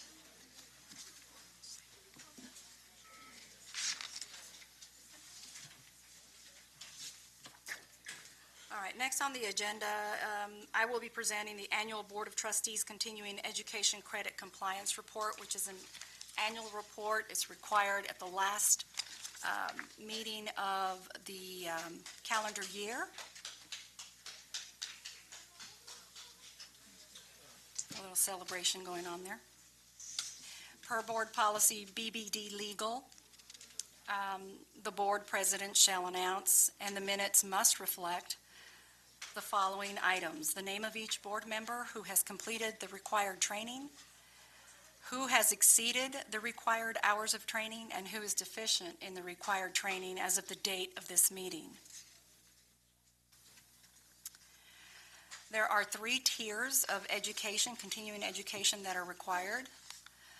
Tier 1 is only applicable after a legislative session, and that's update to the Texas Education Code for experienced board members, which we all are, with the length determined by issues addressed in the legislation. The following Board of Trustees have all met the Tier 1 level, which is the update to the Texas Education Code as required. That's Mr. Robert Chavita, Mr. Charles Garabedian, Miss Amy Haynes, myself, Ms. Ceci Martinez Lozano, Mr. Raymond Mesa, and Mr. Joshua Overfelt. Then going on to Tier 2, which are team building sessions. This again is in accordance with the State Board of Education rules that the board and the superintendent team have a team building session, and we did. We met on June 23rd, 2015. We participated and completed team building and the Board of Trustee assessment, which was provided by the Education Service Center. The following board members have completed the Tier 2 required annual team building training. That's Mr. Roberto Chavira, Mr. Charles Garabedian, Miss Amy Haynes, myself, Miss Ceci Martinez Lozano, and Mr. Joshua Overfelt.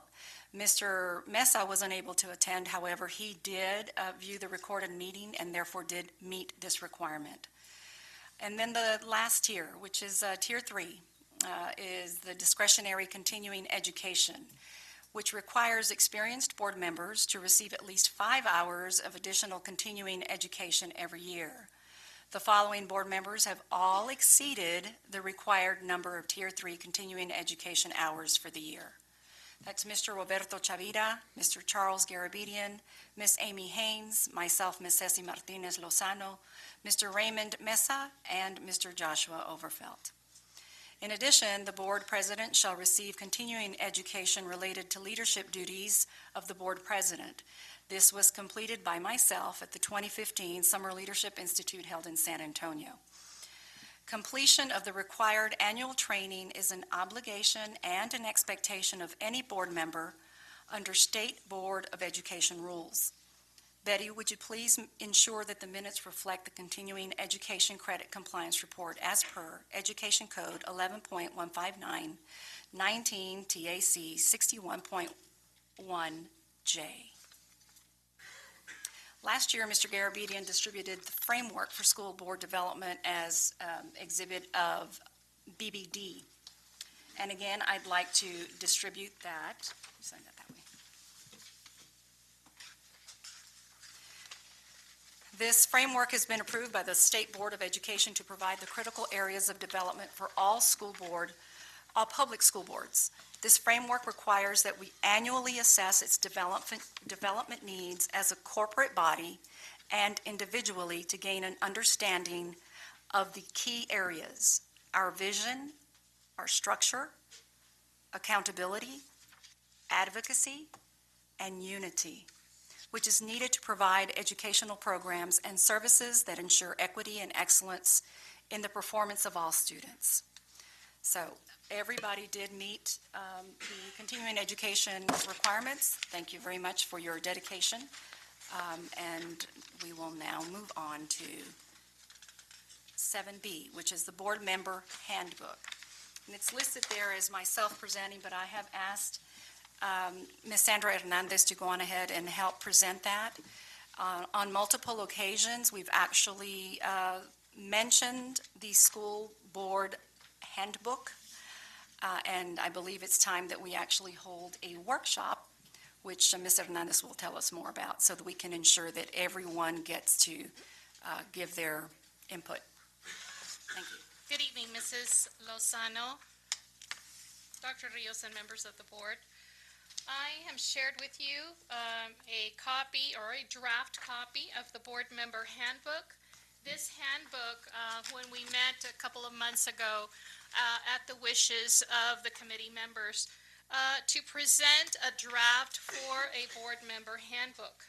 The idea of the board member handbook is to provide guidance for trustee members, and districts very much like Austin ISD, which is the draft is pretty much mirrored from. Districts very much like our districts have had different guidebooks or have had different types of resources to separately, and they have gathered them and not necessarily combined them. So this is an opportunity for the district to place this into one document, which would serve as a guiding document for not only our current board members, but new members who come into the school board.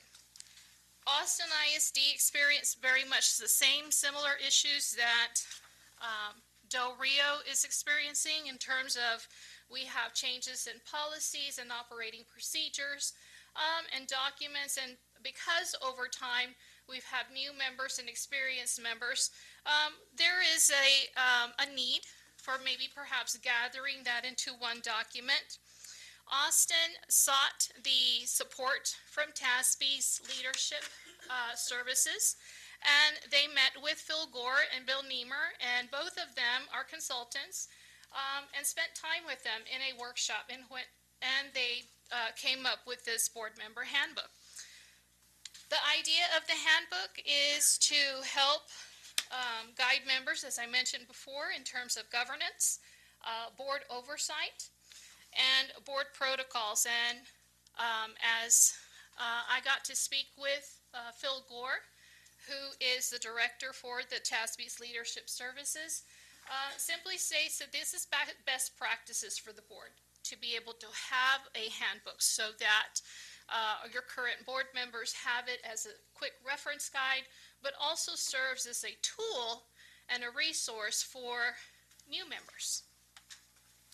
They are available, so if the board so wishes to have TASB's consultants come by, they are more than willing to come by and set aside some time to work with the board members in a workshop setting. As you can see, if you were to look at the handbook itself, the idea and the framework behind this handbook really covers Austin's policies and procedures. So it's based on that. So the idea here is to really develop something, a tool and a reference that is customized and is really intended for Del Rio's Board of Trustees. Thank you, Ms. Hernandez. I think this is a perfect time for us to truly consider having some assistance from the TASB Leadership Services, especially in light of the fact that we do have potentially at least one new board member coming on board. And I recall when I first came on to serve as a Board of Trustees that there was really nothing other than that huge board policy manual to guide someone that is new. So I would really just strongly encourage us all to really consider reaching out to TASB Leadership Services or having Ms. Sandra Hernandez do that for us to schedule and coordinate a workshop so that we can get this done. Yes, ma'am. The handbook, if you will, references so many different points and just areas of governance for school board, and actually cites school board policy. So it was a tool that was put together through a workshop with the consultants, carefully looked at, what they wanted, what they communicated that they needed, and what their policies and practices have been. And so this is an extension of an opportunity for Del Rio to invite TASB or TASB's consultants to come in and guide the trustees through this process and developing their own unique handbook. So obviously it's not on the agenda for us to vote tonight, but I am going to ask Ms. Hernandez to reach out to each board member and just weigh in, please, and give it some serious consideration. I really do believe it would be beneficial for even us who have been on the board for years, but most definitely for any new Board of Trustee member joining. So would you do that for us? Absolutely, and I'm available for any questions. So.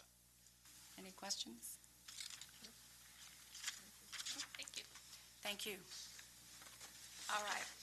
Moving on to reports. A is a highly qualified teacher and paraprofessional public report, Dr. Patty McNamara. Good evening, President Lozano, members of the board, and Dr. Rios. This evening, I'd like to present to you the 2015-16 NCLB Highly Qualified Teacher and Paraprofessional Report. At your place settings, I did place the PowerPoint that I'll be sharing with you. this evening. We'll get that loaded up here in a moment.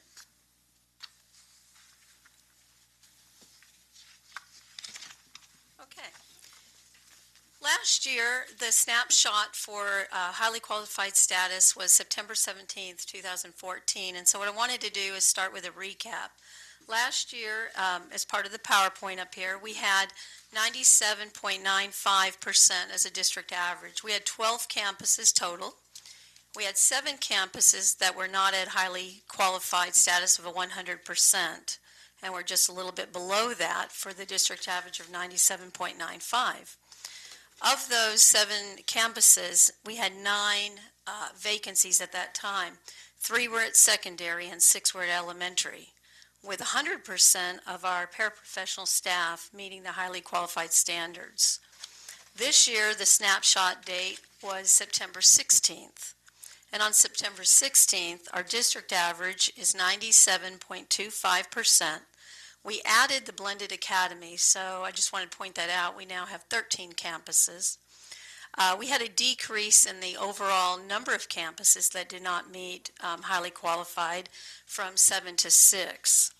We also had a decrease in the number of vacancies that did not meet the highly qualified status from 9, as I previously mentioned, 2014, to 7 this year. That includes 1 at elementary and 6 at secondary. As we have had in the past, we have had 100% of our paraprofessionals meet the highly qualified status. Out of those 7 vacancies, they are in science, ELA, and fine arts. Those are hard to fill positions. We've been working all year to fill those. Our principals have definitely done some interviewing. I have also, with the assistance of several district members, gone around the state this fall. We've attended 6 job fairs. So the next slide kind of points out what we've been working on and what we've continued to work on from last year. The EIP grant has been tremendous in helping us. We've given out 46 signing bonuses thus far this year alone. Number 2, we've provided study guides and study guides for our paraprofessionals that want to become teachers, our applicants that want to become teachers, as well as our substitutes. So to date, from last year and including this year, we've given out over 200 study guides, and also with our bilingual and ESL program. Not to mention all the different meetings that we've had with these specific groups about how to become a teacher. In fact, today I had somebody call in and definitely wants to come in and visit with me this week on the certification process. So those one-to-one sessions have been extremely helpful this year.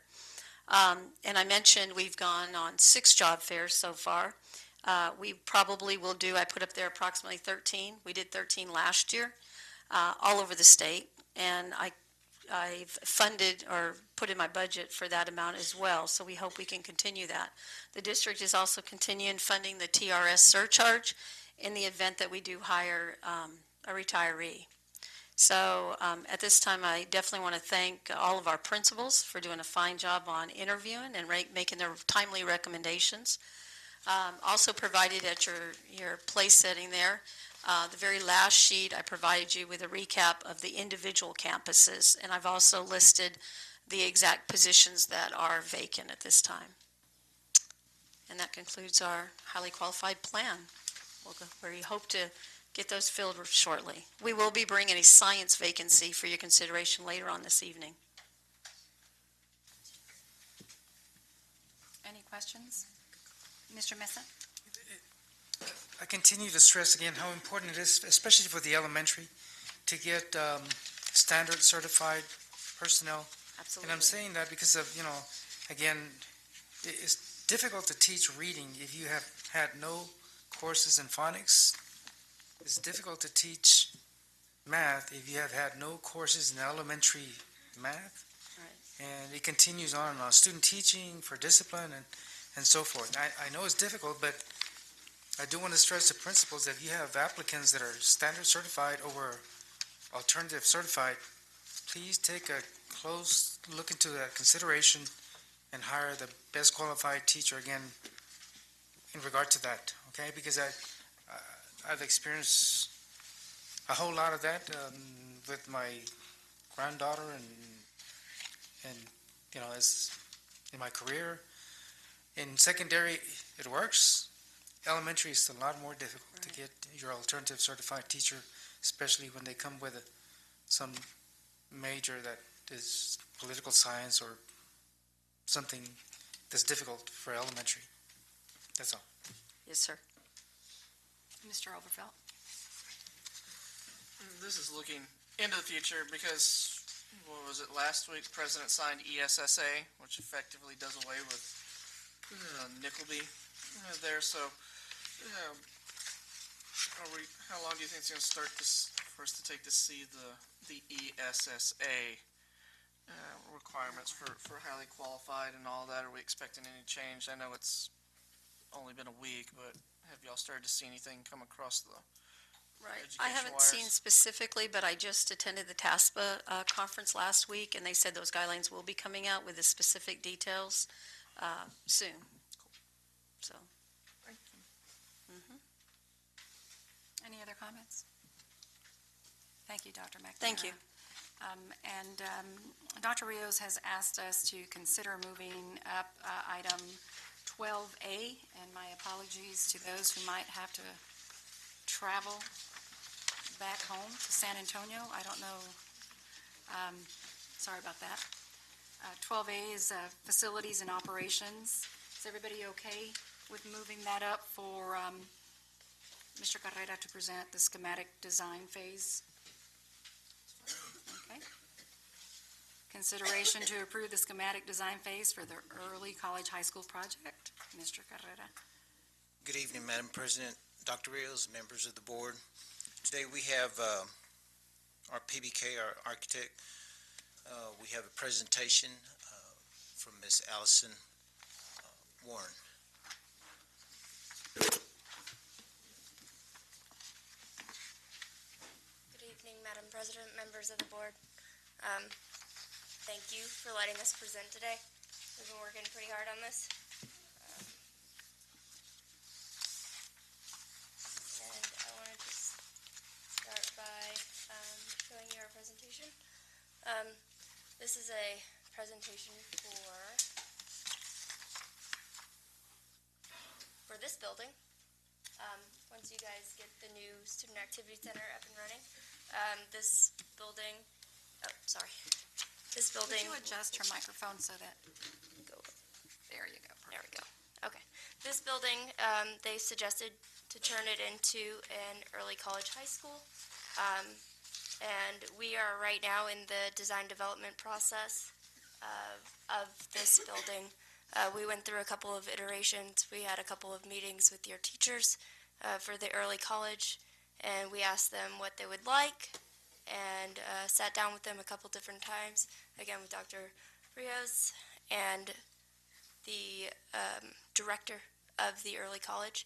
And this is just a general site plan. We're not going to do much site work out here, just make it ADA compliant for you guys, probably put in an ADA ramp, and create a better looking entrance. This is our floor plan that was approved by Dr. Rios. It includes 5 general classrooms that can be used for math or language arts or any of the general college curriculum. And it also includes 1 science laboratory and classroom combination where they will be able to do biology and chemistry. It also includes a small admin area for the administration and a larger collaboration area where we can do presentations or larger group meetings or interact with the communities so that it can still be an open working environment. Something that we are going to focus on is the technology of this building. It's going to be Wi-Fi all the way, high-level technology, and completely interactive. So we bring it into the 21st century learning environment and make it seem more like a college campus to these kids to get them ready for the college careers. We are going to have to do a couple of things to bring this building up to code with the restrooms and with the new 2015 energy codes. We're going to be doing a lot of renovating of the roof and walls, so it's going to be almost a completely new building. This is what we are suggesting the exterior of the building will look like. It's a modern metal panel with a masonry or masonry-like wainscot. We don't have the structure for full masonry, so we're going to do something like they call it peel and stick, but it is masonry, but it's a thin set masonry. We're going to add some windows to this building, make it a little bit lighter inside, and this is a rendering of what that building will look like from the outside, from the street on this corner out here. Here's the front elevation of that. Again, we're going to modify the sidewalk a little bit to create handicap access to this building, make it a little bit easier for people to cross the street from the high school and enter into this building. It is also a secure one entry access point. This is what we're suggesting for this interior space collaboration area to look like. We're going to put some cloud ceilings in there and open it up to structure so you get a little bit more height than what we currently have in this room. And then collaboration furniture, and make it a great interactive environment for these students to learn in, just like a college campus experience. Here's another perspective of what that interior collaboration space will look like. The estimated budget of this project for renovation is $145 a square foot. This is about 11,000 square foot building, so our total estimated budget is $1.6 million. I know that the allowance on this project was 1.7, all in, including soft costs. So we're right there. It's going to be tight, but I think we can make it work. Questions? Madam Chairman, Yes, sir. can we go back to your schedule, the meetings? Yes. Schedule meetings?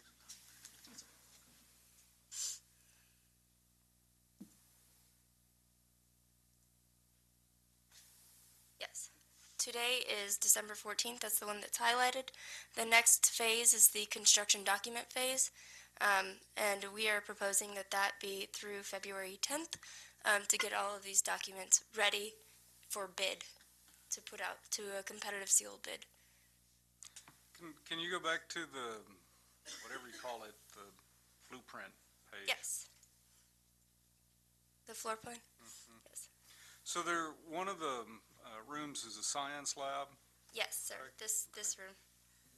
In green. In those discussions, I'm just curious, really, have we, or has administration involved our college partner at all, especially about the college labs?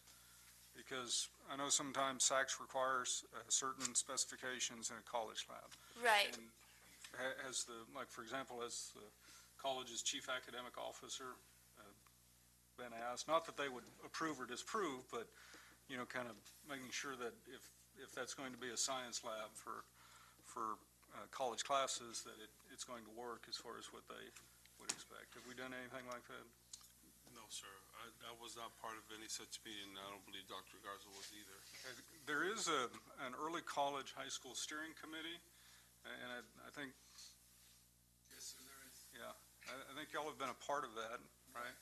Yeah. So that's kind of my suggestion, because I know sometimes the college, like before we approve a site, especially like welding, I know that they've had to look at them very closely to make sure that they're, whatever SACS will expect of us is available there. There may be absolutely no problem whatsoever, but I'm just looking at that, that big classroom that's going to be science, and thinking that might be a conversation before you get too far into the process between you and Underwood, just make sure. We'd be happy to set up any meeting and work with anybody for dual credit. We're going by the TEA dual credit standards right now. We're trying to get a list of equipment from your teachers, the dual credit teachers that teach science, in the main campus as of right now to make sure that we have every equipment and everything that we would need in this facility. We don't have dual credit science teachers. These students will not be taking a dual credit course till about their junior year or senior year, sir. So, but we will do that before we actually implement whatever science course. So right now we just have biology, but it's dual credit. It's not dual credit. It's a pre-AP class. Oh, pre-AP. It's not dual credit. Yeah, and see, that's my concern, right, to make sure that something's not overlooked before we get too far into it. And like I said, there may not be any concern, but it just might be a good way to double check and make sure because, yes, which would take that number and it may change it. Of course, yes. So I'll contact Dr. Underwood. And I misspoke, AP or pre-AP. I took both, so. Any further questions? No, Mr. and Chairman? I think the other classes, that's really not applicable, but science, that is a little more specific. And Mr. Overfelt had questions? We talk about the technology there, and with our partnerships with ASU and Southwest Texas Junior College, are all of these going to be distance learning capable with all the We can setups in definitely each work with that. We're working with Les right now, your director of IT, to see exactly what capabilities he wants or the district standard will have. And we're working with the teachers right now, but there is equipment that we've researched and we at different events, and we do have the long distance learning capabilities if you guys would like that to be implemented in here. Because we want to make sure that we have that if we're going to DL out of the junior college or out of Angelo. There, all that needs to be wired and ready to go, and we have to make sure we use the equipment that's compatible with those sites there, because then that'd be another thing that will drive your price up if we're not careful. Absolutely, we've had those discussions. Madam Chairman, Yes, sir. there have been, as far as the compatibility through the video conferencing, there have been problems. So that's another one to look. I didn't think of that. Mr. Mesa, you had a comment? This is the question, I get a quick question. What are we using right now for webinars, for example, for teacher groups? There's, Mr. Messer, there's different ways of doing the webinars, but mainly it's just where they log into our system, and I think Les would have to explain the actual software, but we turn on the telephone and their desktop comes on our screen and we follow along with them. And then there's others where it's what do you call it, one of the phone, and we just follow along, WebEx, I think it's called. So there are different ones, but the exact software, that's a technical question. But Mr. Henge, I can bring him out here and have him answer it. I just wondered if you had done a group one, like if there's space somewhere, because I know that those are available from the Region Center, for example, and then they were available from TASB as well. We've done them. We've checked into meetings at the service center where our individuals here don't have to drive, especially for the shorter meetings. Right. So we've been able to do all of that. We've done some out of the conference room that y'all are going to have your closed session here in a little bit. We've done some out of the old C&I building. So we have that capability already. We just want to know that when we bring it here to this building for the early college high school, we are able to do courses like, for example, let's say that we would want to do Cambridge through through UT in Austin, for example. Yeah. We would have that capability. Right. No, that was just a question because I know sometime back it was the annex building that was, wired for webinars, but I haven't heard of any groups that are taking advantage of that. I'll follow up. Okay. But it's not the old heavy infrastructure TTVN that we used to do. Now we can pretty much do it anywhere we have a monitor and a computer. Right. As long as you're registered, that's all. Any other questions?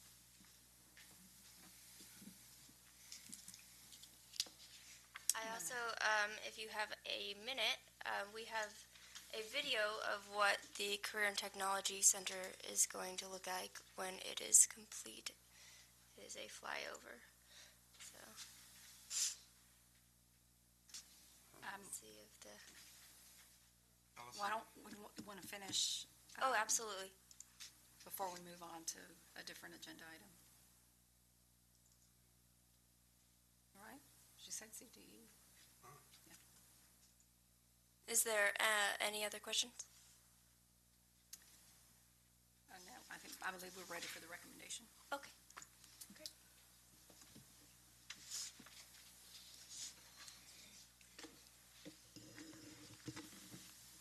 Madam President, it is the recommendation of the administration that the San Felipe Del Rio CISD Board of Trustees approve the early college high school schematic design phase as presented and authorized to move forward with the design development phase. We've heard the recommendation. Is there a motion to approve? Mr. Overfelt. Second by Mr. Chavita. Any further discussion? Just one quick question, sorry. Mr. Overfelt has a question. On the collaborative meetings with the dual credit teachers and everyone who's going to be working there, how many times did y'all meet with the architects? I believe iron it's all that out. with just the teachers and the architect, or In total, to figure out this is what the people who are going to occupy this building are happy with. I'd say about 2 or 3 times that we've met at this building. Thank you. All right. All those in favor of the recommendation? 5 opposed. Myself. Motion carries. Thank you. Mr. Carrera, sorry, the video that she wanted to show, that's part of your presentation. There's one agenda item before that. Okay. So we'll just wait for one more. Do we want to move forward with that so that they can feel free to leave? Yes? Okay. So that would mean we would be moving to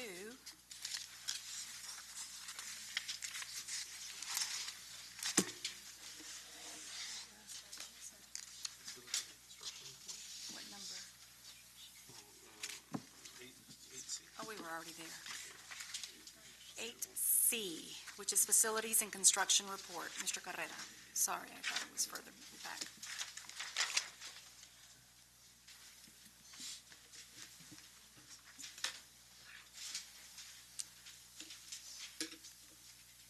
Would you like, Madam President, you want me to go through the PowerPoint first, or this? Matter, it's your Whatever you're- presentation. Include all of your presentation. Okay. I'll show the video first. Can you expand the screen, please?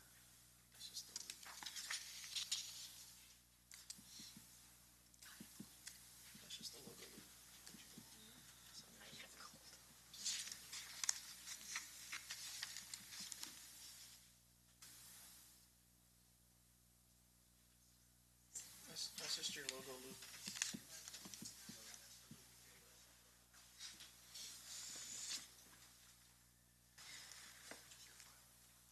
That's the one they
Any comments?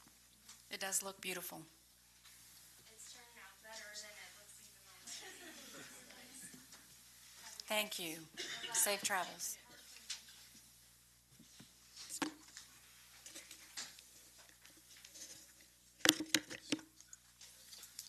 we put that video on the website? Is that possible? Get permission from PPK, I'm sure it is.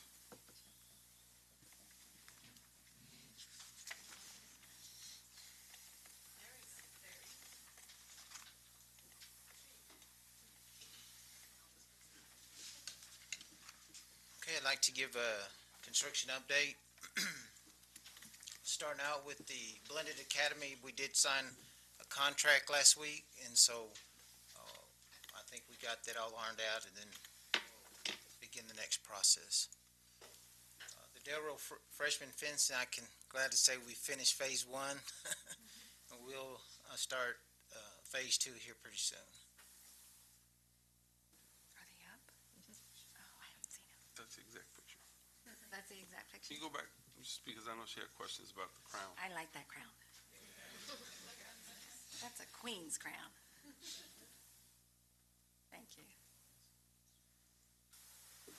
Current Technical Educational Center under construction. Those are some of the pictures that I think this week they're going to pour at the Part D is the bottom left-hand picture that I think they have scheduled to pour this week.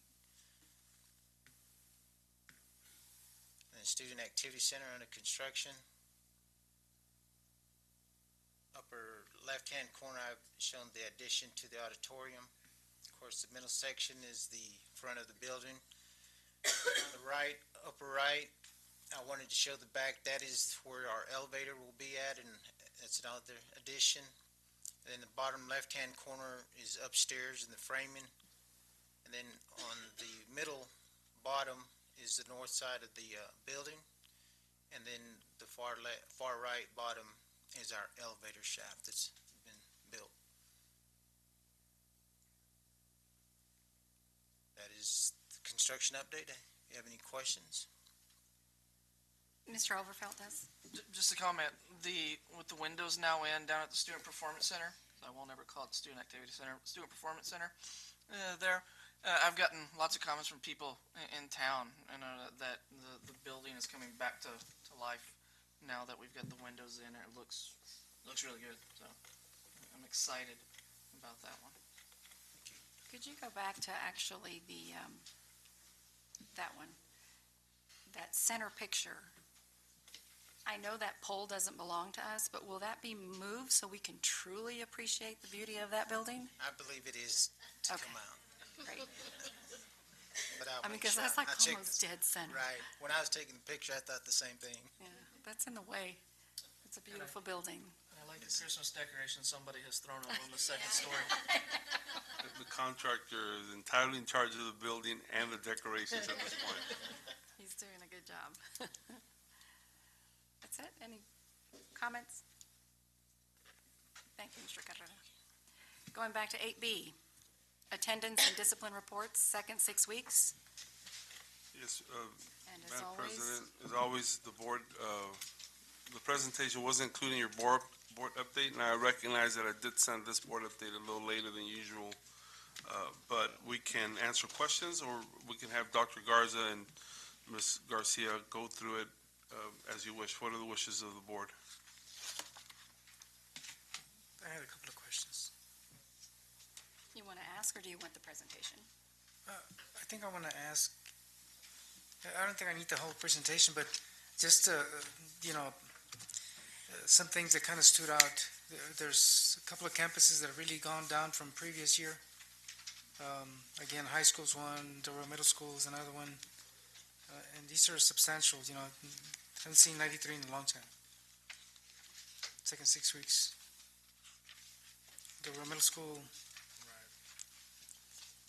Middle school, sir, it's, it's not 93, high school is 93, right, 96.8 to 95.83. Yes, sir. Can I speak to that, Madam President? Yes, sir. Unfortunately, at Del Rio Middle School, there was a large number of students who had not met their immunization requirements, and we had given them ample time to meet them. We were forced to start addressing 50 students at a time, giving them a deadline to have their immunizations complete, or at least have an appointment to have their immunizations complete, show evidence of either one or the other. And when they didn't bring in that evidence, we were suspending them in order to be compliant. The efforts worked, and we went down from being, Ms. McNamara can give us the exact number, but well above 500 students that were not in compliance, now to below 100. But we did have to take drastic steps to make sure that that happened. That is one reason why you would see a substantial decrease at Del Rio Middle School. Unfortunately, there are some shots, I think, that come due at that time when they were transitioning, and that's why we had to do that. The students just didn't have their immunizations. We are absolutely taking efforts, making every effort to make sure that in the coming years we address the students before the end of the previous school year. But we just had a large number, and given the scare that there was in the summer with different spreads of diseases, we took that action, and it proved successful. And again, I don't want to be critical, but the one way of getting more money, more funding is through the refined ADA, and that's why I bring that up, because we have a plan in place, but somehow the numbers go down, and I'm thinking, well, the plan is not working, or it's not being put in action. Yes, sir. No, the plan is in action, but I had forgotten about what Dr. Rios said. And we didn't only do it with the Real Middle School. We actually did it with all the schools from the district, where we actually suspended kids, or not suspended, but we actually told them that they couldn't be in class until they would take care of it. And high school is another one, and also the freshman is another one. So there is a plan. A little bit different this year because the JPs are doing a little bit different. They're not taking kids the way they were taking them before. Right. But I'm saying, I guess we waited until the deadline, to kind of suspend some of these kids until they come back, compliant on their immunizations, where it should have been done from day one to, hey, you're not complete with your immunizations, or. No, we did have a plan, and we kept telling them, and we kept telling them, and then eventually we took that step, that drastic step, because they weren't complying. So we had to take other actions before, so that the kids could actually move, not the kids, really the parents, move and actually set up an appointment, because they were not doing anything. And it's drastic, but we did take those steps. I think what really helps is when you look, two columns, one from last year and one from this year, and you think like, are we getting better? And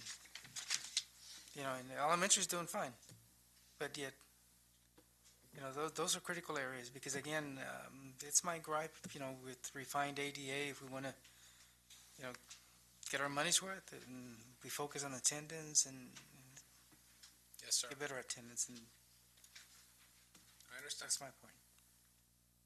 Maybe there are opportunities there to work with local healthcare practitioners to maybe even do on-site immunization clinics. Yes, ma'am. We do have a plan this coming. It's going to start in April, specifically for 7th graders, because they need 3 shots in comparison to everyone else. So we have some plans set that will we'll take action a lot earlier than what we did last year, because there is about 300, 400 kids that are just 7th graders that are not in compliance. Okay, thank you. Any other questions? No? All right, let's move forward to the consent agenda. All right, does anyone wish to pull? Yes, sir. Which items? Yes. Mr. Mesa? I have one, and it's, I think it's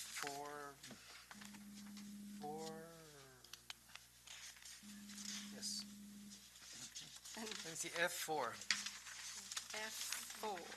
This has to do with brain pop. Okay. And who would answer a question? Okay, is this a continuation, or is this a brand new, I know what Brain Pop is. Yes, so we do get Brain Pop every year, but this is the first year that it goes over 25,000. That's why you haven't seen it before, us bringing it to the board. But I And think, it renews this coming month. okay, so that was my question. So in January, it comes, It renews. it's renewed. Yes, sir. I mean, it's a very good tool. It's been used for a long time. We did not have a contract, we just used bits and pieces of it. But it's a wonderful tool because it's a great way to introduce, especially a new objective and so forth, animation. Yeah, the teachers really like it to engage, and then also for that prior knowledge. And but this is the first time that it's a little bit over $25,000, and so we're bringing it to the board as a renewal. Okay, that was my question. It's just caught my attention this January, and I'm thinking, okay, why are we starting so late? If it's new, but it's a continuation. Yes, sir. Okay. Mr. Oberfeld, I believe you wanted something pulled. Just a clarification on the minutes for the November 16th meeting, which is page 14 in our big handout, where we're talking about the dedication of the CTE Center. I think it's just grammatical. There where I reference, this is the only program where the Air Force has an agreement. Air Force was lowercase, and I think it needs to be all uppercase since we're talking about the actual United States Air Force. So, if we can just make that spelling, or that correction, we're good. Okay. I'm sure Betty will watch that back on the video, and we can identify it for her. Any other items?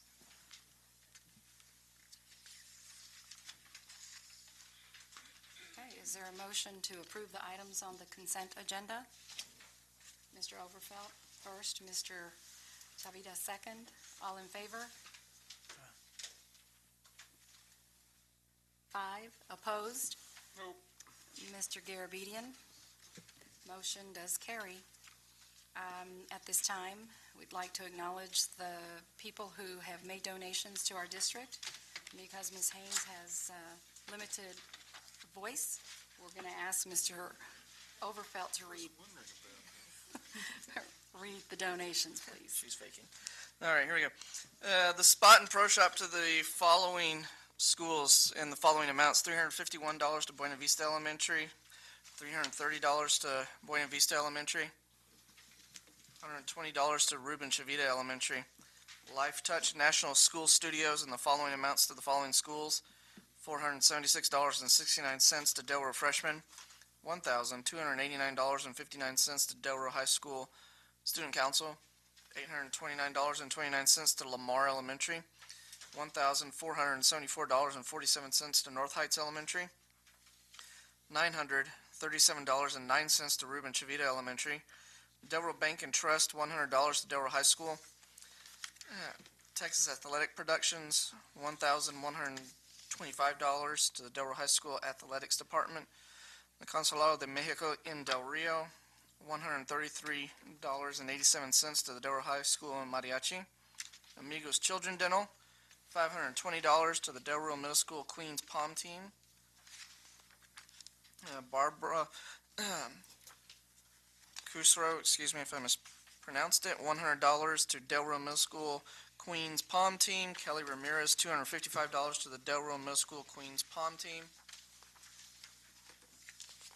Jose Lando, $433 to Delro Middle School Queens Palm Team, the Law Office of Jesus M. Dovalina, $150 to the Delro Middle School Queens Palm Team, Chick-fil-A in the following amounts to the following schools: $245.23 to Delro Middle School Student Council, $135.64 to Delro Middle School Superintendent Initiatives, $186.34 to Delro Middle School UIL, $251.10 to Irene C. Cardwell Elementary, $189.91 to Lamar Elementary, Doc Holidays, $700 to Dr. Fermin Calderon Elementary, Miguel and Savannah Oviedo, $100 Dr. Lonnie Green Junior Robotics Club, McDonald's in the following amounts to the following schools: $800 to North Heights Elementary, $500 to Ruben Chavita Elementary.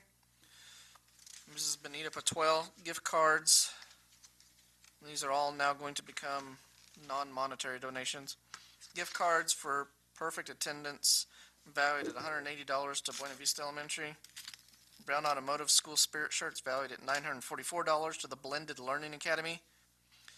Chick-fil-A Del Rio dictionaries for education, valued at $838, Lamar Elementary. HEB dictionaries for education, valued at $838, Lamar Elementary. Plaza del Sol Mall dictionaries for education, valued at $838, Lamar Elementary. Apache Meat Market, two $25 gift certificates for the Transportation Department. The Law Office of Cesar Escamilla, Attorney at Law, certificate for one last will and testament, valued at $500, Transportation Department. O'Reilly Auto Parts, 30 caps valued at $200 to the Transportation Department. Pat Collins Auto Sales, $100 gift card to the Transportation Department. Napa Pro Auto, a drill valued at $80 to the Transportation Department. Rick and Yvonne Maldonado, blenders valued at $50 to the Transportation Department. Rustler's True Value, 4 gifts valued at $100 to the Transportation Department. And as always, thank you to the community and individuals for their donations and investments in your children's future. Yes, thank you. Next on the agenda, under Administration, A, consideration to approve designation of filing authority for school board elections. Ms. Yanakani Valdez. Good evening again. The election code identifies the board secretary as the filing authority for school board elections, but there is an option to assign a designee. The filing authority is responsible for confirming that the applications received are complete, that the applications received to replace on the ballot are complete. And since our current board secretary is a part of the positions on the ballot, they did recommend that we designate the filing authority. And since I attended the training and it does fall under my responsibilities, I was recommending myself as the filing authority. We also will be posting the notice of deadline to file applications for a place on the ballot. The deadline is December 21st, and it will be posted on our website, and it will be posted on our main door. And there are 3 positions for the regular election, or 3 places, for the regular election, which is place 2, currently held by Joshua Overfelt, place 6, currently held by Charles Garabedian, and place 7, currently held by Amy Haynes. The election calendar is also available on the Secretary of State website. Are there any questions? Madam Chairman, Yes, Mr. Garabedian? can you pull up the Texas election code for me? Sure. On my computer, I already have the link saved, so let me remember how to get that. Secretary of State, Texas. For some reason, I think there's a mistake. Okay. On 144.004, I think is the code. Yes, the code is 144.004, the one that is referenced. Yeah, I don't remember it saying a designee. It says board president, if not the secretary. Can you pull it up, please? Sure. Let's see. Well, let me just type it in. Yeah, you can type it into. Yeah, I know there's an actual link. Section 144, election code. Okay. And .004, right here. Yes, it does say the presiding officer as well. When I attended the training, again, that was a recommendation that they made. I did email the Secretary of State and asked if there was a formal, any formal document that had to be presented, and they stated that no, it would just, just a motion that was approved by the board. So why are we varying from the law? I mean, it says the secretary. Clearly, it does say the presiding officer. No, I understand. It was a recommendation because it is the responsibility of, it is the responsibility of the filing authority to receive the, once you receive the applications, to review them to make sure that they're complete.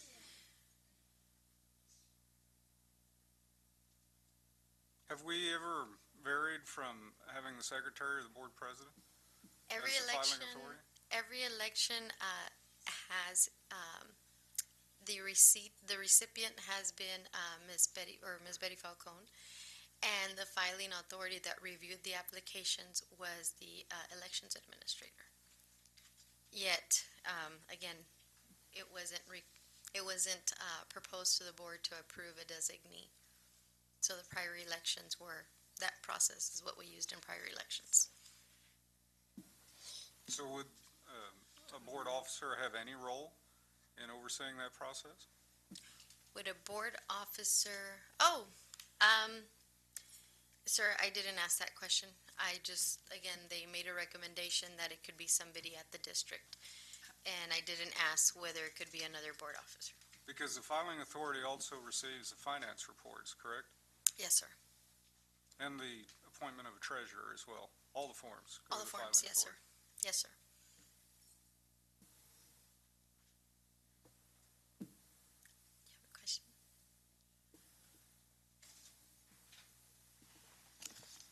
Perhaps that's something we can discuss in closed session with our attorneys, if we can get them to be ready, because it is a little unclear. I think that I'll have Ms. Valdez visit with the attorney to see if there's anything listed under executive session that would allow us to confer with the attorney, and if not, there's nothing in a closed session. I mean, I'll take the drama out of it. I won't support it. I'll be voting no. Well, our next board meeting is the 18th, and applications are not, or the first date to file an application is after. So we could we can bring it to the next meeting or obtain a clarification if we need to bring it to the next meeting, is what I should say. Yeah, is it okay if we do that? Just table and bring it back in January? And we'll talk with the attorney as much as possible and provide board updates related to this? This will not impact, though, the deadline, right? Oh, no, the actual notice does not require board approval. Does not require board approval, but the current filing officer would be the board secretary, so we could sign off on it. The actual posting does need to be posted. The actual notice does need to be posted. Did I say that wrong? But the notice does need to be posted by December 21st. So what specific piece is going to be postponed? The responsibility to receive the applications in order to review them and identify them as being complete. Okay. I'm okay with that. Board members have any other We can comments? I mean, I just was confused because I knew the law differently than the way the memo's read. It's interesting, though, that it has always been done that way. And when they pointed that out, I'm not sure, I honestly couldn't tell you if anything has changed or somebody had brought it to their attention, because they did point it out specifically. And I did follow up with them, just to ask if they had any formal, or anything formal that we had to approve. And they responded, no, it was just a simple action. So having said that, really the recommendation... Right, the recommendation was for the filing authority, but not for the notice. All right, are you ready to read the recommendation? Oh, well, we wouldn't have a recommendation. That's what I'm asking. Right. No, we wouldn't have a We could recommendation. vote and turn it down. Well, I'd rather we just table it, we need to bring it back. Can I just, and I'm not trying to add confusion or bring it back, but in different districts that I worked in, just for clarification, the secretary, in my experience, does not refer to, in this case, the secretary of the board. It refers to the secretary for the governing body. So districts have designated secretaries. And in the new job description for Ms. Falcon, she would be your secretary, but that's not the job title she has now. And I would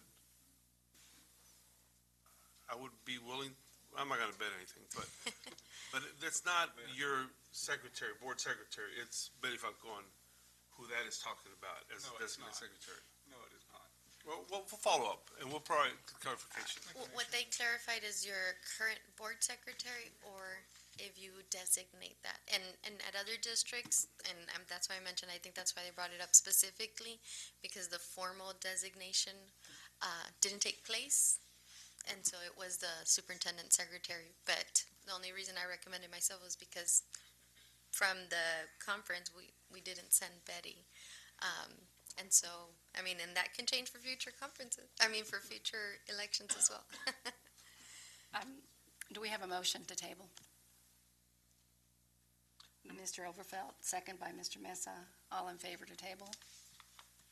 Motion carries. We will table and bring it back in January. Thank you so much for bringing that to our attention. Thank you. B, consideration to cast vote on the 2016-2017 terms for the Valverde Appraisal District Board of Directors official ballot. Ms. Yanakani Valdez. Thank you. The official ballot for the Valverde District Board of Directors is for the 2016-2017 term. The taxing units, which we are one of them, may vote on any candidates that appear on the ballot. The top 9 candidates that receive the top 9 total votes will be selected. We submitted 4 names for the ballot. And our district has 4,248 votes that as a board you can allocate to the candidates equally or as the board chooses.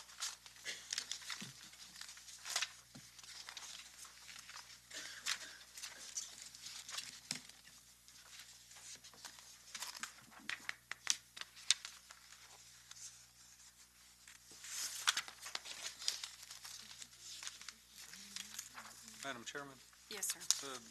the simplest thing might be to find in the minutes the last time we made a recommendation and how we worded it. Do we have that available? I believe the minutes are up. Yeah, it should be in the fall of 2013, the way we worded it, including people's names. That should be what we're looking for. Thank you. Let's see, it was, I believe, in the November meeting. And, let's see. It was in December? Oh, I'm sorry. Okay, it's not It's either consent. November, around that time, right? It would have been in 13, though. It's not consent, so that's why I'm scrolling pretty fast through consent. Administration. There it is. A. Consideration to cast votes, 1415. Mr. Charles A. Garabedian explained to the Board of Trustees the voting process on the Valverde Appraisal District Board of Directors official ballot. Dr. Rios further explained the option to divide the votes equally or divide the votes by 1,000 per candidate and the remainder 293 to give to someone else, as stated on the letter. And I'm going to scroll up, sorry. Okay. There was discussion regarding the voting options and voting in previous years. Mr. Charles Garabedian then made the recommendation to approve 1,000 votes to, and then the names of each and the other name. And yes. So we could use that same wording, substituting the names of our 4, and it's my understanding Mr. Mesa will be continuing, Mr. Perry, Jim Perry, right, Mr. Ramiro Guzman, And was it Juan Juan Gallegos Gallegos Jr.? Jr.? Yes. All right, Juan so we- Gallegos Jr.? Yeah, so we Yes. just substitute their names, I guess, if All somebody right. wants to write it. And I did include the resolution that was recommended by the appraisal district that we used, where we would include the names and the votes that we allocated to each candidate. So do we reference the resolution as well? in the Yes, sir. recommendation? That is what they communicated, that we would have to approve on a resolution. And I have the resolution included where we would fill in the candidate and the number of votes for it to be signed today. And the resolution is, It's page 110 in the board book.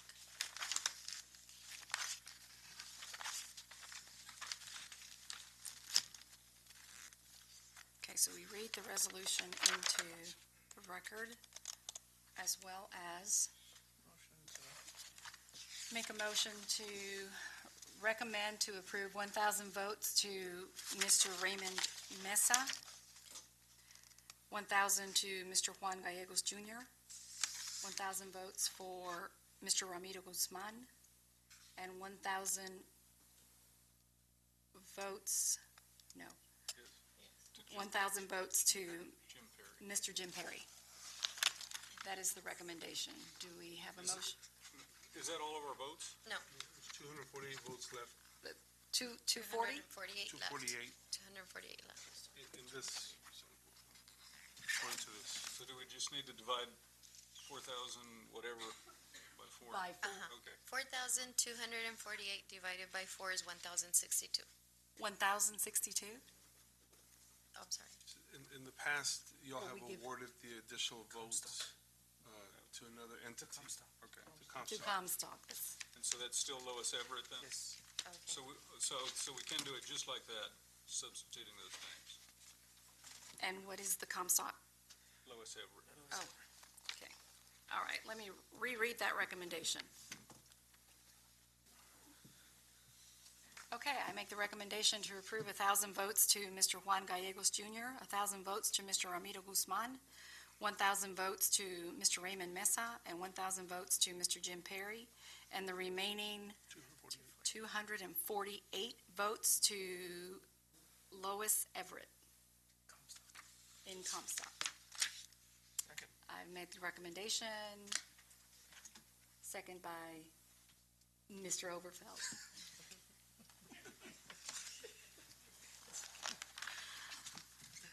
All in favor? And should we read the resolution? Yes. Let's read the resolution, providing for the casting of the votes, which we've just done.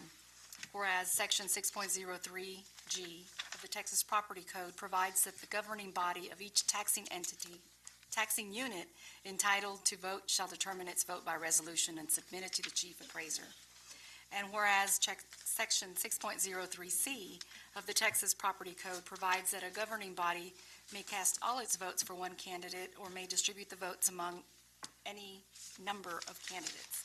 And whereas the San Felipe Del Rio Consolidated Independent School District desires to cast its votes for the candidates in the manner in which we just did so.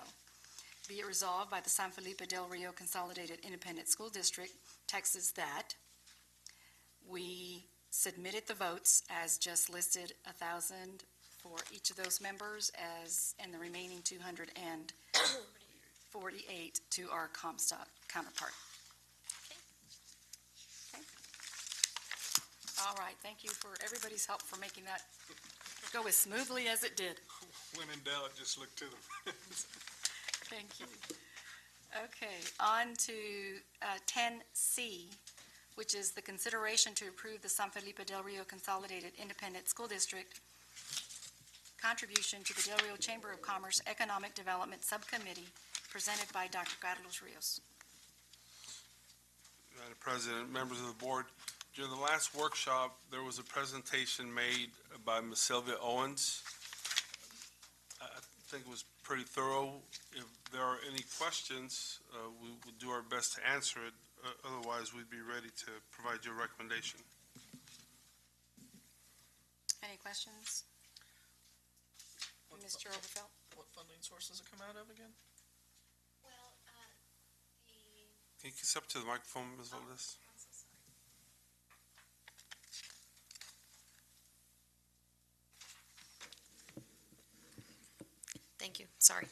Since the economic development would benefit the community as a whole, it is an allowable general fund expense. What fund, he's asking what fund we would take it from. I think he wants to make sure we don't cut anybody's budget to provide this. Oh, as soon as I receive the value of what our portion is, 25,000. 25,000, we would identify budget within general fund, but it would not cut out from any programs. If I can't remember exactly, but during the budget process, we identify some contingency budget. For example, in prior years, the contingency was for like the demographic study or any other studies that we didn't have planned. So we do have a contingency budget. I would just have to review. We do have a contingency budget. Thank you. Any other questions? Recommendation, Dr. Rios? It is a recommendation of the administration that the Board of Trustees approve the contribution to the Del Rio Chamber of Commerce Economic Development Subcommittee in the amount of $25,000 for the purpose of retaining a consultant agency in order to complete a comprehensive economic development strategy. We've heard the recommendation. Is there a motion to approve? I so move. Mr. Garabedian first, second by Mr. Chavita. Any further discussion? All in favor? Unanimous, motion carries. Thank you. All right, on to 12. We've done 12A. B, consider and take action to approve the sale of surplus property to a budding property owner pursuant to Texas Local Government Code Section 272.001. Mr. Carrera, or sounds like Dr. Rios. Madam President, I apologize. I had in my notes to ask you earlier that would be tabling this item. We're not ready to proceed. All right. Do we have a motion to table? So move. Second by myself. All in favor?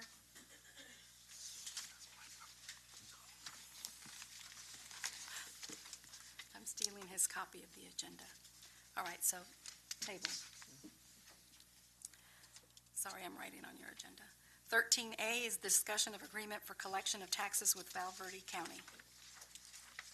Ms. Yanakani Valdez presenting. I'll be presenting that. She's just going to help me with some talking points on the All right, presentation. we put Dr. together. Rios presenting. In the second to the last board update that I provided, I shared with you that Mr. Ramon had been designated by the Commissioner's Court to address the district and renegotiate the MOU for collecting our taxes. When the MOU was first approved in 2005, they were approved to keep 1% of the collected taxes. They're retaining 1%. Now, I don't have the presentation in front of me, but you will see that even though we've been at 1% since the implementation of the MOU, the amount retained has increased as the property values have gone up. So I'll just ask Yanakani to mention where it started in 2005 and where we are right now, Ms. Valdez. The estimated retained at 1% based on the appraised value is 134,510. This is in 2005. And in 2015, 180,611. So as you can see over the last 10 years, the amount has increased. This coming year, it's projected, the retained amount is projected to be at 185,000 for the 2015-2016 fiscal year, increasing it to 2% as the county had recommended during those negotiating talks would increase the amount to them retaining $380,000. Now, I asked Ms. Valdez to do some investigation to see how much it would cost us to maintain a tax office for a school district, and the amount is slightly larger by $20,000. She estimated at $205,000. While we recognize that there is work involved in tax collections, we also are very cognizant of the fact that those taxes are being collected from the same geographical area for the county and the hospital. In essence, there isn't a duplication of work. And we believe that the 1% retainage fee by them adequately covers any expenses that they may incur and goes beyond that. Finally, I asked Ms. Valdez to visit with other school districts to see what their arrangements were, and we discovered a number of districts that collect their own taxes, as well as some districts, very few, 3 districts responded, that have other entities collect their taxes. And what they allow other agencies to retain their taxes is 1% or lower. Therefore, I am bringing this up to formally visit with you all in public and let you know that unless I'm coached otherwise, I would respond to the county and inform them that we are not willing to go beyond 1%. It would, as our property values increase, they increase at a higher rate than what our personnel costs increase. So even though that right now it might cost us an extra $20,000, in the next couple of years, we'll be able to cover the personnel cost, and I don't think that any increase is adequate. I think that we inform the county that we're willing to stay at 1%, and the MOU as expressed. They also did indicate that on the delinquent taxes, they would want us to pay them as we're collecting them versus waiting until the end of the year. On that point, we don't have a problem with that. We can continue, we can make that change and pay them the percentage as it's being collected rather than wait till the end. But again, unless I'm coached otherwise by the members of this board, I would send a message back to the county that we're staying at 1%, and ask them to either accept or reject our offer. Any comments? Mr. Chavita? I feel the same way. Just look at the numbers that we shouldn't go any higher than 1%. Thank you. Mr. Mesa? I feel the same way, sir. You know, that's doubling the amount, and I don't see the need to do that. If you've already researched the information as to what other districts are paying, you know, we're right in line with the majority. So I concur with Mr. Chavita. We should not go to 2%. Mr. Overfeld? I agree with my other 2 colleagues, sir. Go back to him and say nothing over 1%. And personally, myself, I agree with my 3 colleagues here. I would not go over 1%.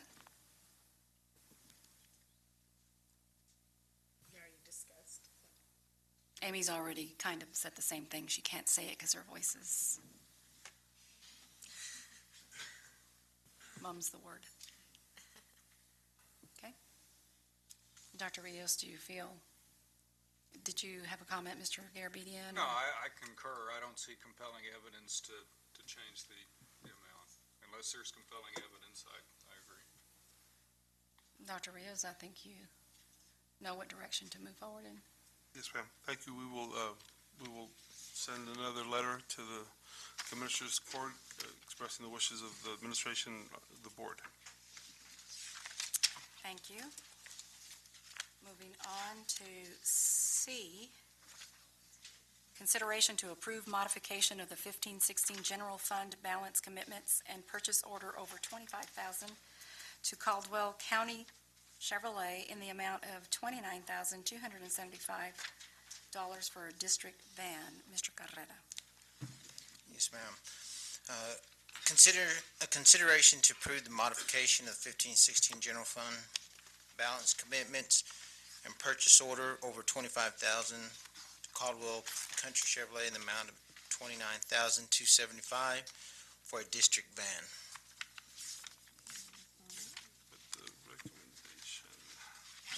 That's on page 115. you'll turn to page 115, Mr. Guerrero, and read the recommendation at the bottom. Unless there's questions first, ma'am. Any questions? Mr. Mesa? So I guess he asked for bids and bids were submitted and Yes. bids were open. And I do have one more question. We didn't have a local bid? We did, except the comparisons for the warranties made it a difference. Pretty significant. Yes. Thank you. Ready for the recommendation, sir. It is a recommendation of the administration that the Board of Trustees approve the general fund budget modification and purchase order over $25,000 to Caldwell Country Chevrolet in the amount of $29,275. We've heard the recommendation. Do we have a motion? Ms. Haynes, second by Mr. Mesa. Any further discussion? All in favor? Unanimous, motion carries. Thank you. D, consideration to approve the second reading of policy CDA local and the resolution regarding review of the investment policy. Ms. Yanakani Valdez. Thank you. Policy CDA local is presented to the board on an annual basis for review. This year it fell in with update 102, so we followed the updates throughout the last months that they've been reviewed. For the first reading was at the November board meeting, and the second reading does require the approval of a resolution, which was included, where the resolution indicates what changes we are making, and the changes that we are making are the recommendations that the TASB Policy Review Board made for our CDA local, where anything in blue was added, and anything in blue font, was added, and anything in red font that is stricken through was removed.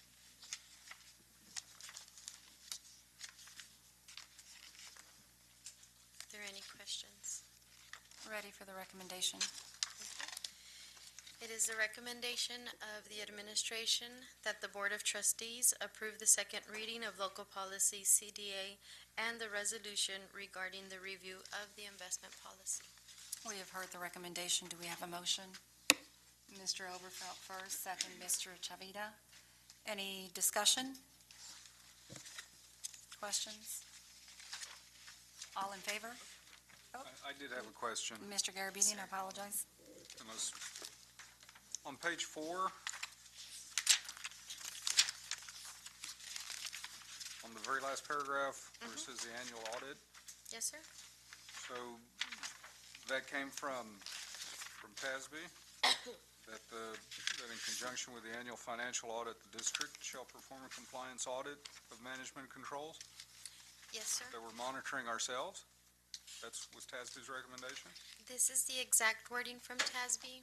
What we have done is we've created the internal controls standard procedures manual that we shared, I believe, at the November board meeting, if not October, and we did send it to our auditors as well for them, for their review and their recommendation. Most of the recommendations included changes that were made based on the updates to the OMB circular. And the deadline for us to have a manual in place with those updates is this summer. So we already have the manual updated to any training that we've attended with the circular as well. And we will also be providing additional training to the staff during the February budget training. There wasn't changes to the processes we have in place for, my example is always the budget manager controls their budget. They submit budget amendments to be reviewed by the budget department, to be signed off by myself. Budget has to be in place before a purchase order is initiated, which goes through a different approval route. When a payment is made is also a separate group of individuals that make those payments. Some of the things that we added to the manual included verbiage that was recommended by TASBO in order for us to have more detail and information as to what our processes currently are. For example, when it comes to travel, we currently pay at the state-approved rate. However, our manual had to state that federal, or that we will never pay above the state-approved rate or with federal funds. So we currently had a lot of those processes in place. It was just wording it to what they recommended so that it was clear that what the federal funds guidelines were.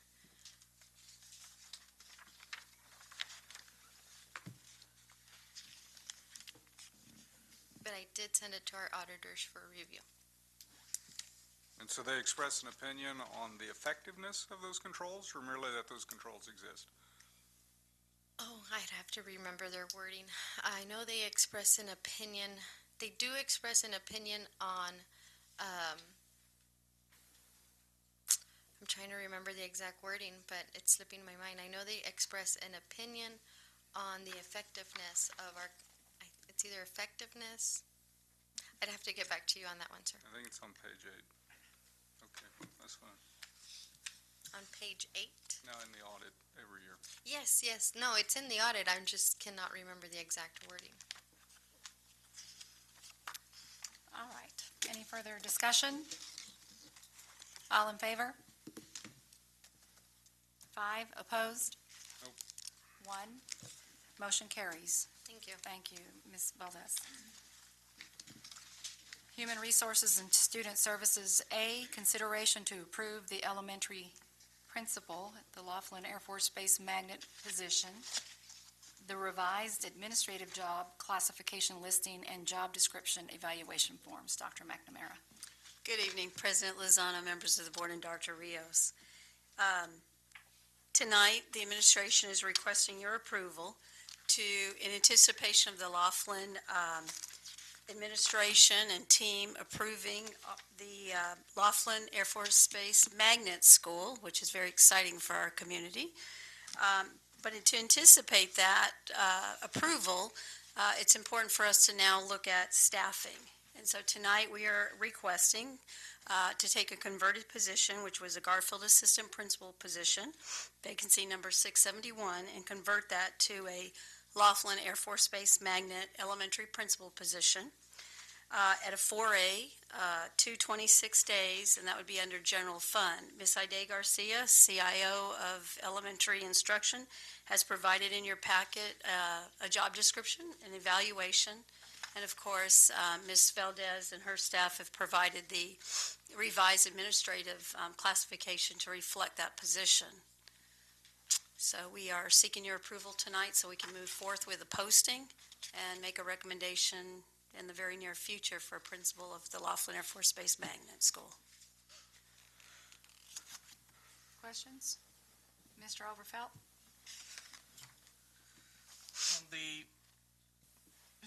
The qualification or the description that's listed here, is it the same? Are we carbon copying a regular elementary principal? Is there any variation? Because I'm trying to find it online, right there, to try and answer my own questions.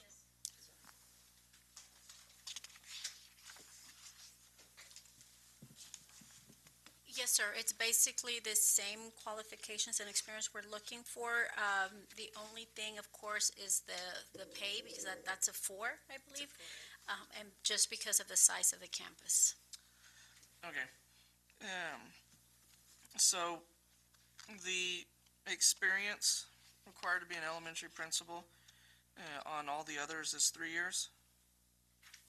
3-year experience as a classroom teacher? That's what I'd find if I pulled up the other? Or was that modified? Yes, and it's listed here as well, 3 years experience as a classroom teacher. Sorry, the question is, that was not modified from the regular principles? Right, no. It's the same? It's the same, yes, sir. Well, then this will apply to every elementary principal sheet then, or this one, and for others there. 3 years experience as a classroom teacher, no. As to be, just put that in and become a principal. I'm sorry. Especially if we're going to put it out there at Laughlin. I'm not saying that that's someone who would put 3 years in and then automatically gets it at Laughlin, but I think 3 years is not enough there. That's right out of college, knock out my master's degree to be an administrator and go straight into it. There, I don't agree with that there at all. I think you have to have much more experience before you become an administrator. I think that probably the reason it says 3 years and it has in all of the other job descriptions is because previously you were required to teach 3 years before you could get your administrative certification. Now, the vetting process that we follow, like other districts follow, is teaching and then assistant principal. So the person would have a lot more experience than just 3 years in the classroom. But there aren't significant changes to the other ones. When we review the job descriptions for all the other principals, we can look that up. Just at this point, I would just ask y'all to approve this because the campus is smaller, so it shouldn't be more rigorous job description qualifications than the other ones for now. I agree that it would be smaller there, but it's going to be a very specific clientele that that person is going to have to deal with there, and that's and the fact that it's a magnet, it's on Laughlin Air Force Base. I think across the board they should all be moved way up there, and maybe later on when we look at that there. But I'm expressing that I don't like the 3 years as a classroom there, because like you say, and I'm sure it will, it won't be someone 3 years right out that gets this job, but it opens the door for that to happen there. It's something to look at later on. The other one that I have, and I know all our employees have to pass a background check there. These individuals are going to be going on to a federal military installation, which has their own thing there. Is there, because I was trying to read through it, is there something in here that says, in addition to the school district's background, you must pass a federal that Laughlin's going to put forth in order to be out there? I spoke to Janet Johnson kind of about that. So once we post it and we make a recommendation and you approve someone, we will do our background, fingerprinting, and so forth. And if we have to do something prior to bringing that recommendation, then we will do so.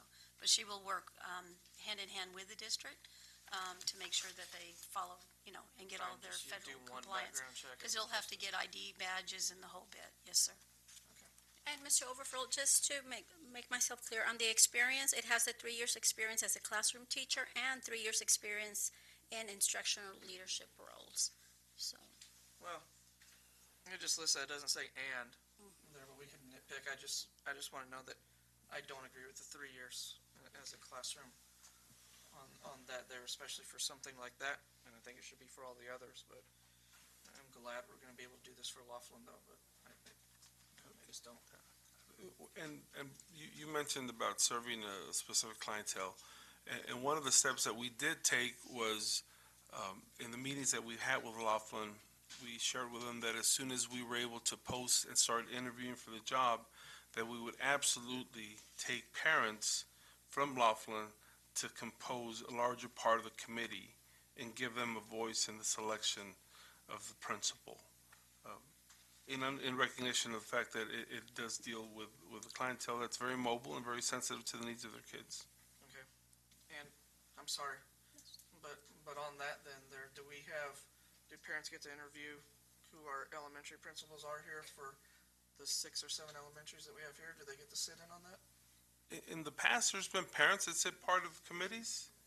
There isn't a protocol written to follow it, but there has been parents that sit in for different committees. I don't know that we've had one for a principal since I've been here, but we have had for other positions, and there's nothing that would prohibit us from doing that. There's been community involvement in other interviews. So, I know, we've done that for football and stuff like that. We're going to do it for Laughlin, then parents of each school, whatever school it is, North Heights, Calderon, et cetera, if we're going to do it for Laughlin, then they get the chance to do it as well. I agree. So, I agree that that's a practice we could start. Mr. Chavita? My question is, we shouldn't have anything different. Principals ought to be selected the same way, and pay should be the same. Why is it that we have 4A and 5A, pay grade 4A and pay grade 5A?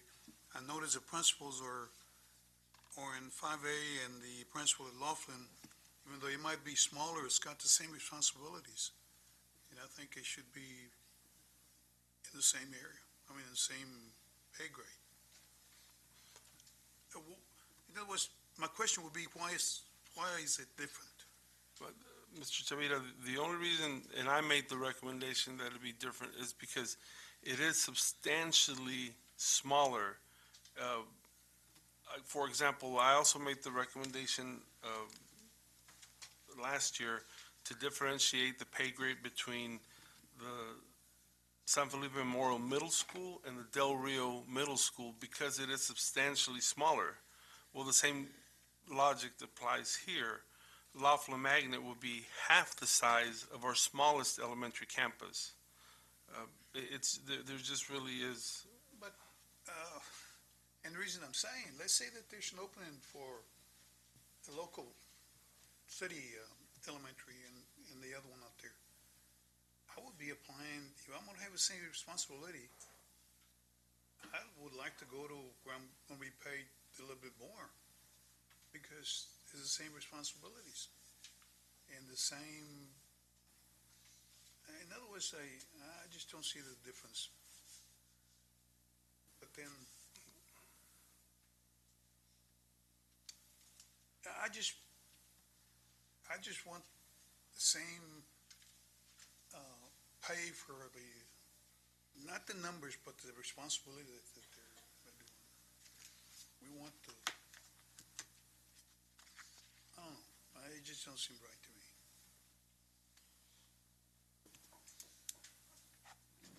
me. Mr. Mesa? Another question. In regard to the 226 days, is that what we have for the current principals? Everybody has 226? Yes, all elementary principals changed to 226 this last year. That used to be for secondary only.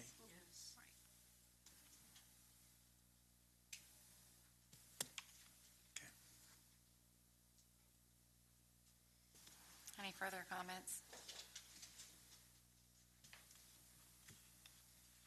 I should have asked earlier, but it just, I didn't notice the difference in 4A, pay grade 4A and 5A. I would have asked a lot sooner. It just didn't, before we got to here. Any further discussion? Recommendation, please. Yes, ma'am.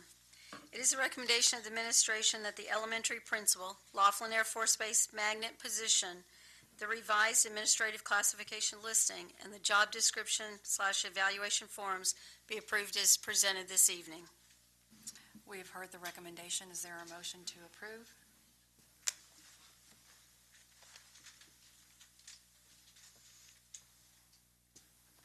Even though I don't agree with the pay, still would like to make a motion that we accept it. We have a motion. Do we have a second?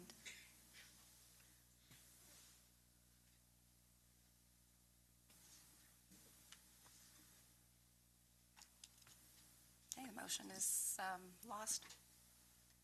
I think it means clearly that you've heard some of our concerns.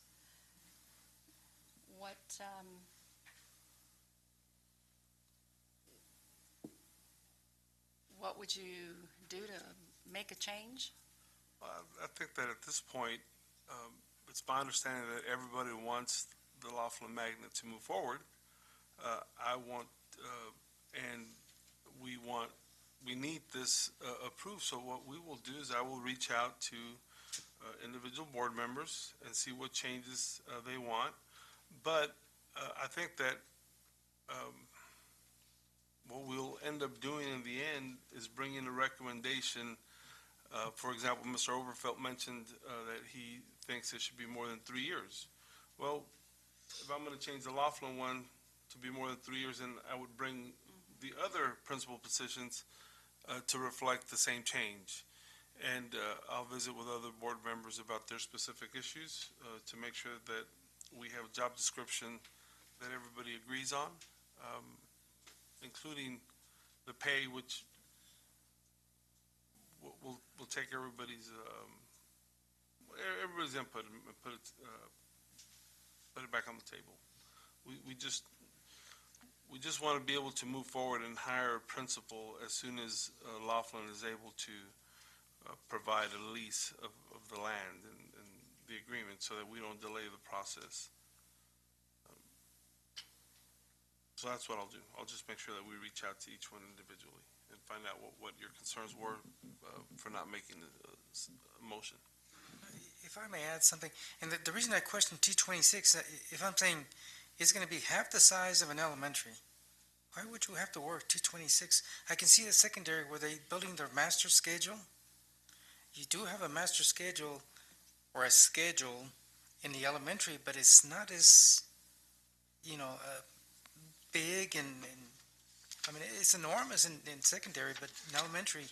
Specifically for Laughlin, Mr. Mesa, is that we would like the Laughlin campus to do things like have their own summer school or their own enrichment program in the end that would also be open to other students in the STEM capacity, because we are providing as a STEM magnet. So there would be plenty of activities for that principal to engage in over the summer, including a remediation program and an enrichment program. They would have a lot of work to do. So that's why the 226. If we weren't to do those other activities at Laughlin, and if a student necessitated summer school, for example, they could come to a regular school. And if we didn't want to do the enrichment programs for everybody, including local students that then we would bring out to Laughlin, well, then there's no need for it. But obviously, in our vision of it, we certainly want that.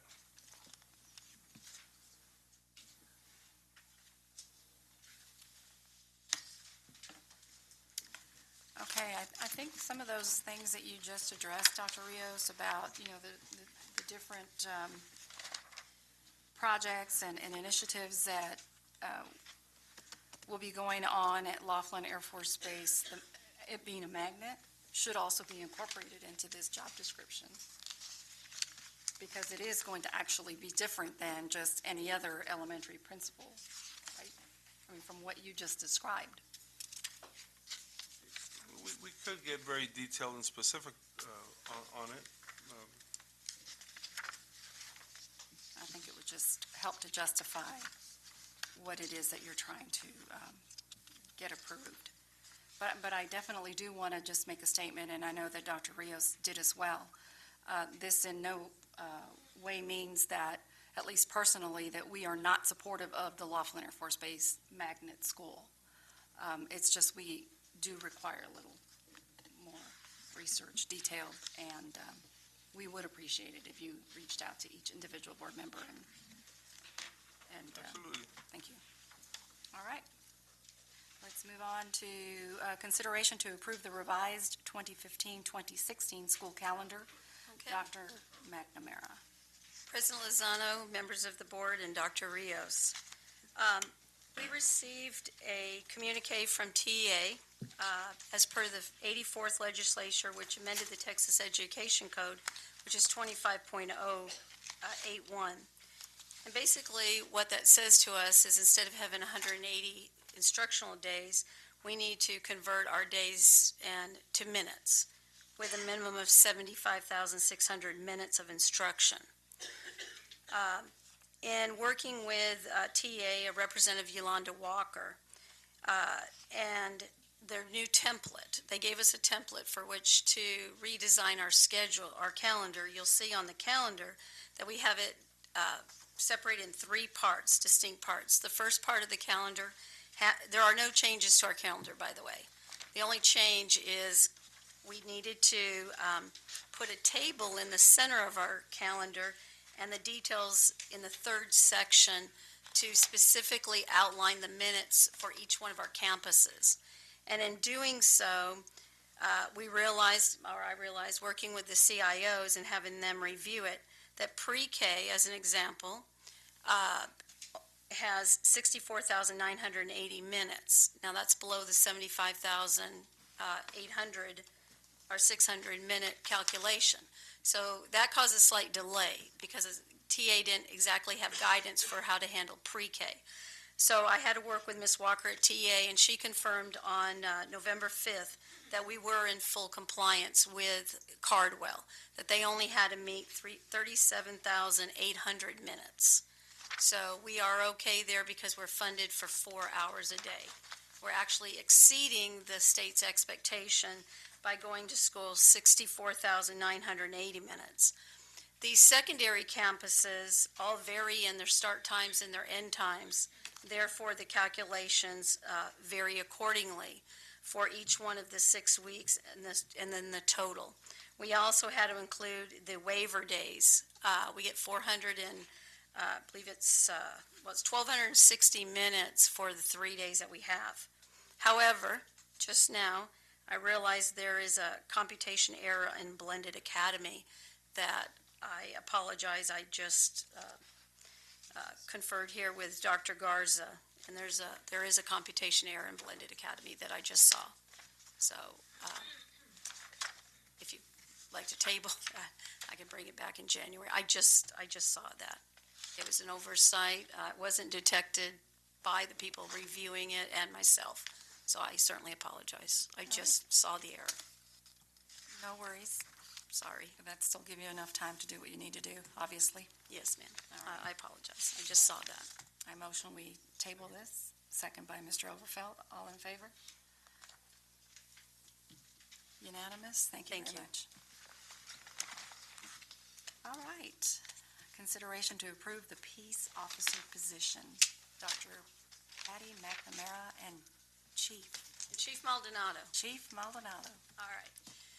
President Lozano, members of the board, and Dr. Rios.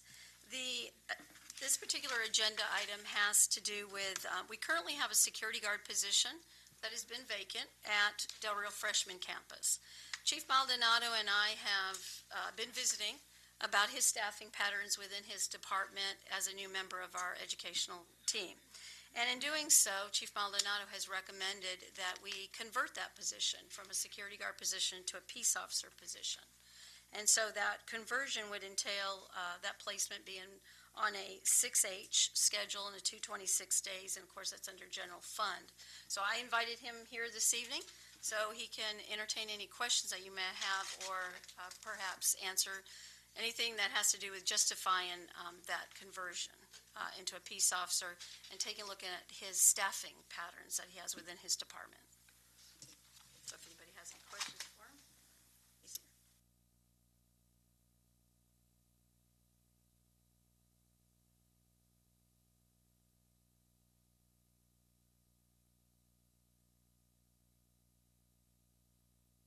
Stein. No, there you go. Are your plans to change the level of position, whether a security officer versus police officer per campus? Yes, ma'am. Okay.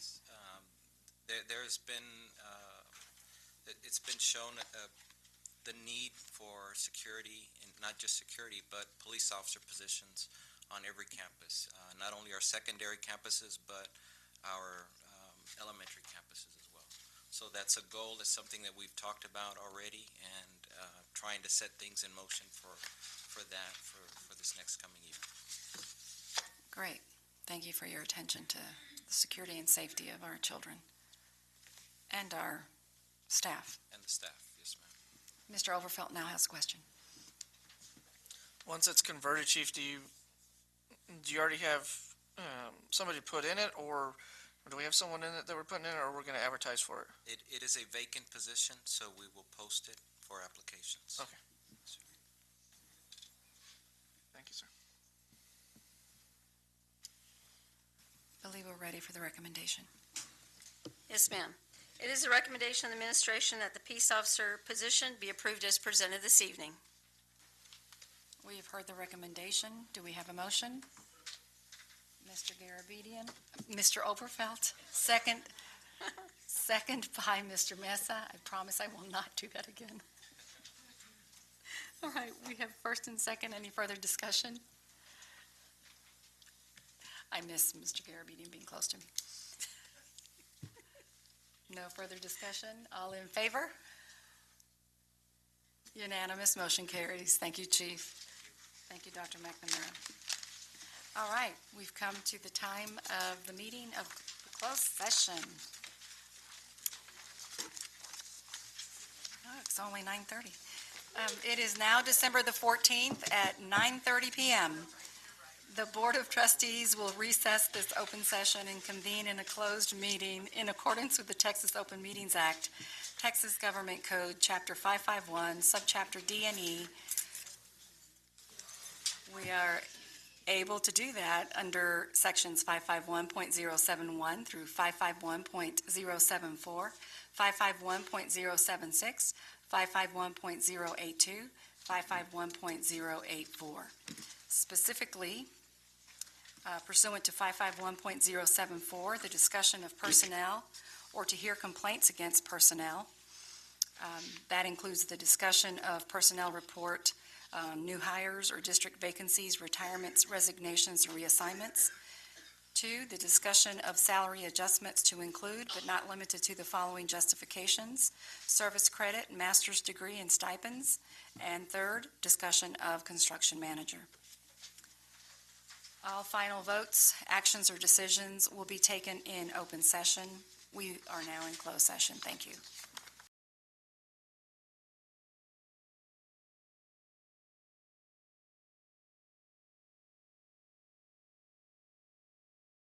It is November the 14th at 10:09 p.m. The Board of Trustees will now reconvene in accordance with the Texas Open Meetings Act, Texas Government Code, Chapter 551, Subchapter D and E. No action was taken in closed session. Now that we're reconvened, the board may vote upon and or take action as to any or all of the items considered under closed session. Oh, I gave him the thumbs up. We're checking to make sure the camera. All right, so pursuant to 551.071, consideration to approve the personnel report to include the following: new hires, district vacancies, retirements, resignations. Dr. McNamara. Good evening, President Lozano, members of the board, and Dr. Rios. It is a recommendation of the administration that Mr. Robert Aguirre, science teacher for chemistry at Del Rio High School, be approved as presented this evening. We have heard the recommendation. Do we have a motion? Overfelt, second by Mr. Mesa. All in favor? Unanimous. Motion carries. Thank you. Consideration to approve salary adjustments to include the following justifications: service credit, master's degree, and stipends. Dr. McNamara. President Lozano, members of the board, and Dr. Rios. It is a recommendation of the administration that the salary adjustments be approved as presented in closed executive session this evening. We have heard the recommendation. Do we have a motion? Mr. Mesa, second by Mr. Chavira. All in favor? Unanimous. Motion carries. C, consideration to approve construction manager. Dr. McNamara. President Lozano, members of the board, and Dr. Rios. It is the recommendation of the administration that Mr. Sergio Gonzalez be approved as our construction manager for the school district this evening. We have heard the recommendation. Do we have a motion? Mr. Chavira, second by?